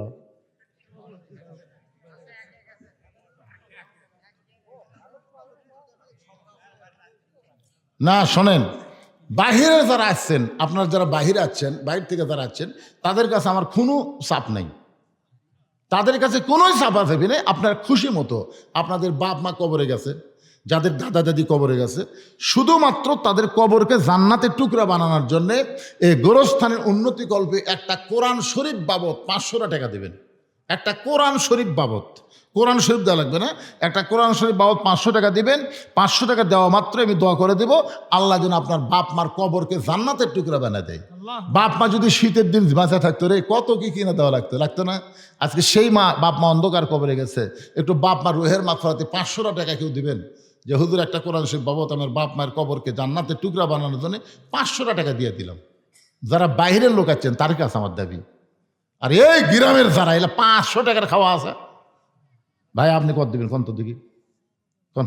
500 দিলাম। এই গ্রামের লোকে আপনি 500? চাইলেন যে হুজুর প্রথমে 500। না না, সেটা এই গ্রামের এই শুনবারই পারেনি। যারা এই গ্রামের বাহির থেকে আসছেন তার কাছে চাইনি আমি। আর যারা গ্রামের লোক তারা 500 দিলে হবি না, এই কথা কইছে। কি শুনলো রা? কোন কোন কোন কোন কোন? আপনি দিয়ে শুরু হোক, এই ডান থেকে শুরু। 500 নগদ ইনশাআল্লাহ। নগদ দিলেন 500, বাকি কত দিবেন কোন? বাকি আরো 500, 1000 টাকা। ওই 500-র উপর বোধহয় হিসাব জানে না, বুঝলেন? আমার এক দাদি আসলো 20-এর উপর হিসাব জানতো না, তখন 20 করে করছিল। ভাই কয় কোটি টাকা? 5 কোটি টাকা আছে। 5 কোটি মানে 20-র উপর হিসাব জানে না, এই 500-র উপর জানে না। এই শেরপুর থেকে এক ভাই 500 কোরআন শরীফ বাবদ এই যে বাবা শেরপুরে কে দিল রে? এটা কিন্তু কোরআন শরীফ বাবদ দাদা। তোমার কে কে মারা গেছে? কে কে মারা গেছে বাবা? আমার দাদা দাদি নানা নানি। দাদা দাদি নানা নানি রোহের মাগফিরাতের জন্য কোরআন শরীফ বাবদ 500 টাকা দান করেছে আল্লাহ।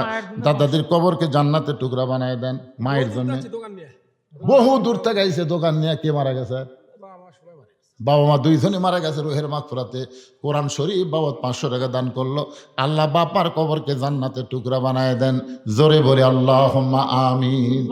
ভাইরে, দুনিয়ার টাকা দুনিয়াতেই পড়ে থাকবে। আমি বলতেছিলাম ওসমান গনিকে আল্লাহ বলল, আল্লাহ নবী বলল, ওসমান আল্লাহ তোমাকে কত সম্পদ দিয়েছে তুমি কি হিসাব জানো? মনে আছে আপনাদের? ওসমান গনি বলেন, আল্লাহ, ওগো আল্লাহ নবী, হিসাব যদি না জানি তাহলে জাকাত কেমনে দেব? রাসূল বললেন, তাহলে কত সম্পদ তোমাকে আল্লাহ দান করছে তুমি একটু বলো। ওসমান গনি বলতেছি, ইয়া রাসূলুল্লাহ, আল্লাহ আমাকে যত সম্পদ দান করেছে এই সম্পদগুলো যেই গুদামে রাখি, ওই গুদামে তালা দিয়া ওই তালার চাবি টানতে একটা উট হিমশিম খায়। সুবহানাল্লাহ বলতেছে না, বুঝতে পারেননি? মানে আল্লাহ আমাকে যত সম্পদ দিছে এই সম্পদ গুদামে রাখে, ওই গুদাম তালা দিয়ে ওই তালার চাবি টানতে একটা উট হিমশিম খায়। রাসূল বলল, ওসমান, আল্লাহ যদি সমস্ত সম্পদ যদি তোমার কাছে আবার ফেরত চায়, এত সম্পদ আল্লাহ তোমাকে দিয়েছে, এই সম্পদ যদি তোমার কাছে ফেরত চায় তুমি কি করবা? ওসমান গনি মারলেন দৌড়। সাহাবীরা বলতেছে, ইয়া রাসূলুল্লাহ, ওসমান গনি যে হারে দৌড় মারলো। রাসূল বললেন, একটু ধৈর্য ধরো। কিছুক্ষণ পরে সাহাবের নবী তাকায় দেখে ওসমান গনি ওই উটটা রশি টেনে টেনে নবীর কাছে নিয়ে এসে বলতেছে, ইয়া রাসূলুল্লাহ, শুধু গুদামের মাল না, গুদামের তালা না, তালার চাবি বহনকারী এই উটটাও আমি আল্লাহকে দিয়ে দিলাম। রাসূল বলে, ওসমান, সবই যদি আল্লাহকে দিলা তাহলে তোমার সঙ্গে তোমার জন্য রাখলা কি? ওসমান গনি বলতেছে, একটা মুসলমানের জন্যে আল্লাহ নবী ছাড়া আর কিছু দরকার নাই। এখান থেকে বিশ্বাস করেন সম্পদের মালিককে। আর বাপ মা মরে গেছে, দাদা দাদি মারা গেছে, তাদের রুহের মাগফিরাতে 500 টাকা কোরআন শরীফ বাবদ দিতে আপনাদের কি কষ্ট হচ্ছে? আল্লাহর আরেকজন বান্দা কোরআন শরীফ বাবদ আব্দুল মালিক জামাইল থেকে 500 টাকা দান করেছে। আল্লাহ তার আপনজন যারা কবরে গেছে এই দানের ওসিলায় তাদের কবরকে জান্নাতের টুকরা বানায় দেন। জোরে বলে আমিন। এই মাহফিলের কমিটির কারা আছে রে বাবা? ভিতরের নামও তো ব্যাগলে 10 টাকা, 20 টাকা, 50 টাকা, 100 টাকা, যে যা পারবে আল্লাহর ওয়াস্তে দান করবেন। এরকম চাপ দিয়ে আদায় করা যাবে না বাইরের লোকের কাছ থেকে। এই গ্রামের যারা আছেন, গ্রামের কয়জন আসেন, গোরস্থান উন্নতি করবে, মাহফিল করতেছেন, তো কি করবেন আপনারা? সভাপতি সাহেব এখন আসেনি। আর বাড়ি কোন জায়গা, কোন গ্রামে? তো কিছু দিয়ে গেছে না খালি খালি কি দিয়েছে? কোন মাশাআল্লাহ।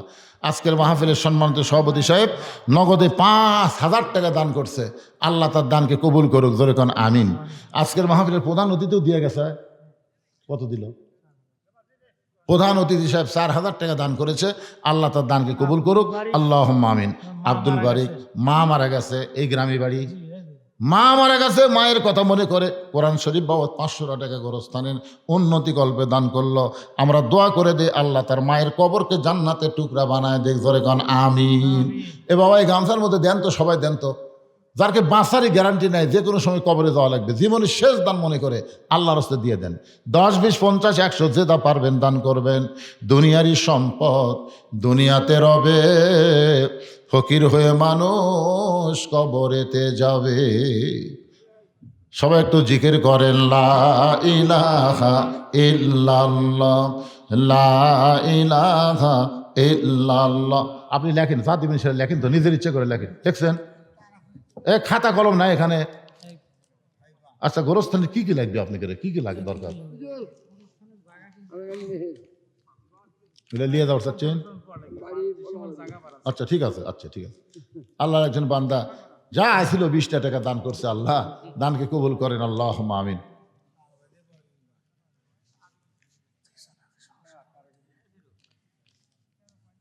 সহ সভাপতি এখানে 2 জন উপস্থিত আছে। ভাইজান আপনারা বলেন দেখি, বলেন। হ্যাঁ, ওই দিক থেকে ঘুমাচ্ছে নাকি রে ভাই? আপনি দেখেন, আপনি দেখেন, এটা হলো কোন তো দেখে আপনি দেন দেখি না, উপরে নিচে এটা কোনো ব্যাপার হলো? তাই দানত বলে উপরে নিতে হবে। আলহাজ তরিকুল ইসলাম কে সেটা? হ্যাঁ, আপনি কোন লগত না বাকি? মাশাআল্লাহ, হাতের মধ্যে টাকা লেগে আছে দেখছেন। ইচ্ছা করলে 2000 দিবার পারলো, উনি কিন্তু 1000 বেড়াই দেয়। মোট 3000 টাকা দান করছে, নগদ 2000, বাকি 1000। আল্লাহ তরিকুল ইসলাম সাহেবকে কবুল করেন, জোরে বলেন আমিন।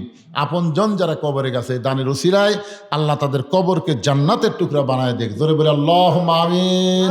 আমিন। এখন সহসভাপতি জনাব মোহাম্মদ জেল হক, আপনি সেরা জেল হক, আপনি কোন কোন আপনি উপরে উঠলেন, আপনার কাছে আছি। মাশাআল্লাহ, আলহামদুলিল্লাহ। লিল্লাহি তাকবীর। সহসভাপতি জনাব জেল হক সাহেব 4000 টাকা ধরে বলেন মারহাবা। যা বাপ মা আপনজন যারা কবরে গেছে আল্লাহ এই দানের ওসিলায় বাপ মার কবরকে জান্নাতের টুকরা বানায় দেন, জোরে বলে আমিন। জনাব মোহাম্মদ ওয়াজেদ আলী, ওয়াজেদ চলে গেছে, দিয়া যায়নি, আসুক, চলে গেছে, যাক, দিয়া যায়নি। ও কাল সকালে দেখা করবো, অসুস্থ মানুষ আমরা দোয়া করে দেই আল্লাহ তাকে পুরোপুরি সুস্থতা দান করুক, ধরে কোন আমিন। আমার মা বোনদের জন্য আপনার কি বসার ব্যবস্থা করছেন? জি জি। তো মা বোনদের কাছে বিশ্বস্ত লোক যাবেন, তো বিশ্বস্ত লোক যাবেন যারা টাকা আদায় করে টেজত জমা দিবে। বাকি থাকে আদায় করে দিলে আর এক সাইড মারে, তাহলে তো বিপদ। এই জন্য আপনাদের মাহফিল কমিটির বিশ্বস্ত লোক মা বোনদের কাছে যাবেন। মায়েরা আল্লাহ রাস্তায় দান করবেন, দোয়া করে দেবো। আপনাদের বাপ মা যদি কবরে যায়, এই দানের উসিলায় আল্লাহ বাপ মার কবরকে যেন জান্নাতের টুকরা বানায়। আপনার যে ভিতরে আদায় করলেন, কয় টাকা আদায় করলেন বারে? এই কয় টাকায় এখানে খাও। ঢালো তো দেখি, ঢালো সব মিলেই কয় টাকা?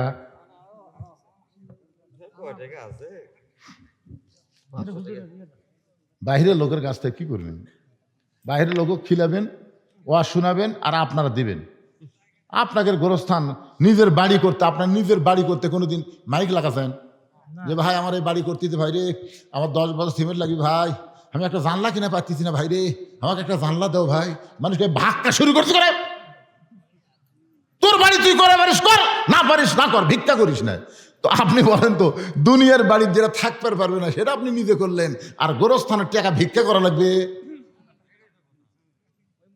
আপনারাই যারাই কব্বর থাকবেন, একটা গানও আছে, গোরস্থানের একটু মাটি বায়না করে রাখ, কখন যেন আসতে পারে তোমার মরণেরই ডাক, গোরস্থানের একটু মাটি বায়না করে রাখ। এ ভাই, যারা আদায় করলো কুটি গেল রে ময়না, আপনি কত দিবেন কোন? আমরা তো চালাচ্ছি, তো সালাদ সবা চালানোর কথা হচ্ছে, গোরস্থানের কথা হচ্ছে, আমরাই করেছি। তাহলে চাওয়ার দরকার নেই। কোন একটা হুজুর বড় মুখ করে কথা 2000 টাকা মারহাবা। এই তো দেখেন তো, 2000 টাকা। নাম কি ভাইয়ের? বাবলু। বাবলু সরকার 2000 টাকা দান করেছে। আল্লাহ বাবলু সরকার দানকে আল্লাহ আপনি কবুল করেন। আল্লাহ নেক নিয়ত নিয়ে আসা পরে আল্লাহুম্মা আমিন। 2000। কি নাম? আনিস চাচা 2000। আনিসুর রহমান, উনিও 2000। মুরব্বী আপনি কয় হাজার? 2000। সব লাইন ধরছে রে 2000-এর। তাহলে আসল কথা কি, এরা তলে তলে দিয়ে থতে, বুঝলেন? ওনারা মানে এরাই দেয়, বলতেছে না আমরাই তো, তার মানে কি এ চাওয়া আপনাদের কাছ থেকে যেটা পাওয়া গেল আলহামদুলিল্লাহ, টাকা ঠিক গুণনি বেশি হবি না। আপনি কি দিবে রাখছেন কোন? দিছেন? 2000 আমজাদ। এলা দিছে, আগেই দিছে, আবার লিখতে কি হবি? আবার সামনের বছর 2000 দিবি। সামনের বছর 3000 দিবি। আচ্ছা 3000 আমজাদ চাচা 3000। না, এই বছর যারা 2000 দিছে, সামনের বছর লোকটা বলছে বস আবার 2000-ই থাকবে। আপনারা 3000। আগামী বছর পর্যন্ত আমরা বাঁচবো কিনা তার কোনো গ্যারান্টি নাই। নিয়ত করেন, দেখা যাক আল্লাহ কি করে। হুজুর নিজে বলছেন। একটু জিকির করেন, লা ইলাহা ইল্লাল্লাহ, লা ইলাহা ইল্লাল্লাহ, লা ইলাহা ইল্লাল্লাহ, লা ইলাহা ইল্লাল্লাহ, লা ইলাহা ইল্লাল্লাহ, লা ইলাহা। আমি আপনাদের বোঝানোর জন্য বলতেছি, সর্বপ্রথম আল্লাহ নবী যে গোরস্থান তৈরি করেছেন, সেই গোরস্থানের নাম হলো জান্নাতুল বাকি। জোরে কোন নাম কি? জান্নাতুল বাকি। সাহাবেরা বললেন, হুজুর এই জান্নাতুল বাকি যে আপনি এরিয়া দিলেন, যে আমরা যারাই মারা যাব এই জান্নাতুল বাকির মধ্যে থাকব, সবাই মিলে মরার পরে গোরস্থানে থাকার মধ্যে লাভ কি? মানে একা একা না থাকে, এই পারিবারিক গোরস্থান না করে সবাই মিলে এক জায়গায় থাকার মধ্যে লাভ কি? আমি আপনাকে এখন ঠান্ডার দিনতে যুক্তি কুলাই না, যাই হোক আমি গরমের দিনে যুক্তি দিচ্ছি, মানে ওয়াজ করতে করতে আমার গাও ঘামে যাচ্ছে মনে করেন। তখন মাহফিল কমিটি চিন্তা করতে যে হুজুর যে হারে ঘামতেছে পারে একটা ফ্যান দিই, তো একটা ফ্যান এখানে সেট করছে। আপনারা বলেন তো এই ফ্যান সেট করছে কার জন্যে? কিন্তু এখানে যত মানুষ আশেপাশে আছে এরা কি বাতাস পাবে না? তাহলে চিন্তা করে দেখেন, হুজুরের নিয়তি ফ্যান দিল, কিন্তু আশেপাশে থাকার কারণে সবাই একটা বাতাস পালো। তো গোরস্থানের মধ্যে একজন ভালো মানুষকে যদি দাফন করা হয়, আল্লাহ যদি তার উপর রহমত বর্ষণ করে, আশেপাশে যেগুলো কবর আছে সমস্ত কবর রহমতের একটা অংশ পায়। ধরে করেন সুবহানাল্লাহ। এই জন্য সকলে মিলে থাকবেন। গোরস্থান দরকার হলে শ্রদ্ধা বড় করবেন, গোরস্থান নিয়ে কোনো জ্ঞানজাম করবেন না। আওয়ামী লীগ, বিএনপি, জাতীয় পার্টি, জামাত ইসলাম নাই, মরে গেলে আমরা সব এক জায়গায়। ধরে কোন কথা ঠিক কিনা? যতই দল করেন, আওয়ামী লীগের গোরস্থান আলাদা আছে, না বিএনপির অমুক পাড়ার গোরস্থান আছে, তাহলে আমরা সব দল মিলে যেখানে থাকবো সে কবরস্থানের উন্নয়ন, মানে আমরা মুসলমান হয়ে, পরিপূর্ণ মুসলমান হয়ে অন্ধকার কবরে যেন যাবার পারি, আল্লাহ যেন তৌফিক দেয়। সকলে বলে আমিন। সকল আহমদ আলীর জামাই 2000 টাকা নগদ করছে দান। আহমদ আলীর জামাইয়ের দানকে আল্লাহ আপনি কবুল করেন। সবাই ইস্তেগফার করেন, আস্তাগফিরুল্লাহ রব্বি মিন কুল্লি জামবি ওয়া তুবু ইলাইহি লা হাওলা ওয়ালা কুওয়াতা ইল্লা বিল্লাহিল আলিয়্যিল আযীম। এরা আবার হাল খাতাও করছে। আমি আসার সময় দেখলাম হাল খাতা। হাল খাতার খবর কি? না না, হাল খাতার খবর কি বারে? দিছে, সব নগদ টাকা দিছে। দিছে? হ্যাঁ, লাভ না লস? সেটা আশেপাশে সভা হয় না, ইয়ে কমে গেছে, ওটাই চলি যাচ্ছে। এ তবারক নাই, আজকে তবারক নাই। আছে আছে, মাশাআল্লাহ তবারক আছে। আপনার মনে করেন না খালি খালি, তা কিন্তু না। সাইদ হয়ে বসা পরে আগে মোনাজাত হবি, তারপর সাইদ হয়ে বসবি। আল্লাহুম্মা সাল্লি আলা মুহাম্মদ, আল্লাহুম্মা বারিক আলা মুহাম্মদ, আল্লাহুম্মা আমিন। আল্লাহুম্মা আনতাস সালাম ওয়া মিনকাস সালাম, তাবারাকতা ইয়া যাল জালালি ওয়াল ইকরাম। আয় আল্লাহ তাআলা, সেই মাগরিবের নামাজের পর থেকে এখন প্রায় রাত 12টা পর্যন্ত তোমার বান্দারা এই জান্নাতের বাগানে বসে বসে কোরআন হাদিস আলোচনা শোনার শেষে আমি গুনাহগারের সঙ্গে রহমতের দরজায় ফকির হয়ে দোকানা হাত তুলেছে। মেহেরবানি করে আজকের মাহফিল আমাদের সকলের হেদায়েতের জন্য, নাজাতের জন্য, জান্নাতের জন্য কবুল করো। এই মাহফিলের শুরু থেকে শেষ পর্যন্ত যত আলোচনা হয়েছে আল্লাহ, এর মধ্যে যদি ত্রুটি হয়, ভুল হয়, মাফ করে দিও। এর যা হাদিয়া মঞ্জুর করো, সোনার মদিনায় নবী পাকের রওজা মোবারকে আল্লাহ তুমি কবুল করো। তামাম আম্বিয়ায়ে কেরাম, আসহাবে কেরাম, তাবেঈনে কেরাম, তাবা তাবেঈনে কেরাম, তামাম পৃথিবীর মাটির নিচে যত মুমিন মুমিনা শুয়ে আছে আল্লাহ সকলের ওয়াফরে হাদিয়া কবুল করো। আল্লাহ আমরা যারা হাত তুলেছি, আমাদের জনম দুঃখনী মা যাদের কবরে চলে গেছে, আমাদের দরদের বাবা যাদের কবরে গেল, আল্লাহ মেহেরবানি করে মা বাবার কবরকে জান্নাতের টুকরা বানাও। আমাদের দাদা দাদি, নানা নানি, আত্মীয় স্বজন, শ্বশুর শাশুড়ি যাদের কবরে গেছে আল্লাহ কবরবাসীদের মাফ করে দাও। আল্লাহ ভাদার গোরস্থানকে উন্নয়ন কল্পে যারা মাহফিল করলো আল্লাহ, এই কবরে যারা শুয়ে আছে আল্লাহ সকলের কবরকে জান্নাতের টুকরা বানায় দাও। আল্লাহ তোমার যেই বান্দারা কষ্ট করে মেহনত করে হাজার হাজার টাকা খরচ করে আজকের জান্নাতের বাগান লাগাইছে আল্লাহ তাদের সকলকে জান্নাতি কবুল করো। এই গ্রামের উপরে রহমত বরকতের দরজা খুলে দাও। আজকের মাহফিলের সম্মানিত সভাপতিকে আল্লাহ তুমি কবুল করো, সম্মানিত সহসভাপতিদেরকে আল্লাহ তুমি কবুল করো, প্রধান অতিথি কবুল করো, বিশেষ অতিথির আল্লাহ তুমি কবুল করো। আল্লাহ যারা নগদে বাকিতে দান করেছে সব দানগুলো জান্নাতের বিনিময় হিসাবে কবুল করো। আমার মায়েরা বোনেরা পর্দার অন্তরালে বসে বসে আলোচনা শুনেছে, আবিদা সারিয়া পর্দাঞ্জি কবুল করে মা ফাতেমার চরিত্র দান করো। আমি অসুস্থ, আমার মতো অসুস্থ অবস্থায় যারা হাত তুলেছে আল্লাহ সবাইকে সুস্থতার নিয়ামত দান করে দাও। একটা মিনিট চিন্তা করেন তো বাজান, কত মানুষের জানাজার নামাজ আমরা পড়েছি, এই 2 হাত দিয়ে কত কবরে আমরা মাটি দিয়েছি। একদিন আমরা সবাই মরে যাব। যেদিন আমাদের মৃত্যু হবে দিনটা যেন জুমার দিন হয়, মাসটা যেন রমজান মাস হয়, ইমানের সাথে ইজ্জতের সাথে এই দুনিয়া থেকে বিদায় নেওয়ার সময় আমাদের জবানে তুমি জারি করে দিও লা ইলাহা ইল্লাল্লাহু মুহাম্মাদুর রাসূলুল্লাহ সাল্লাল্লাহু আলাইহি সাল্লাম। আপনারা সবাই একটু লাইন হয়ে বসেন, সবাই লাইন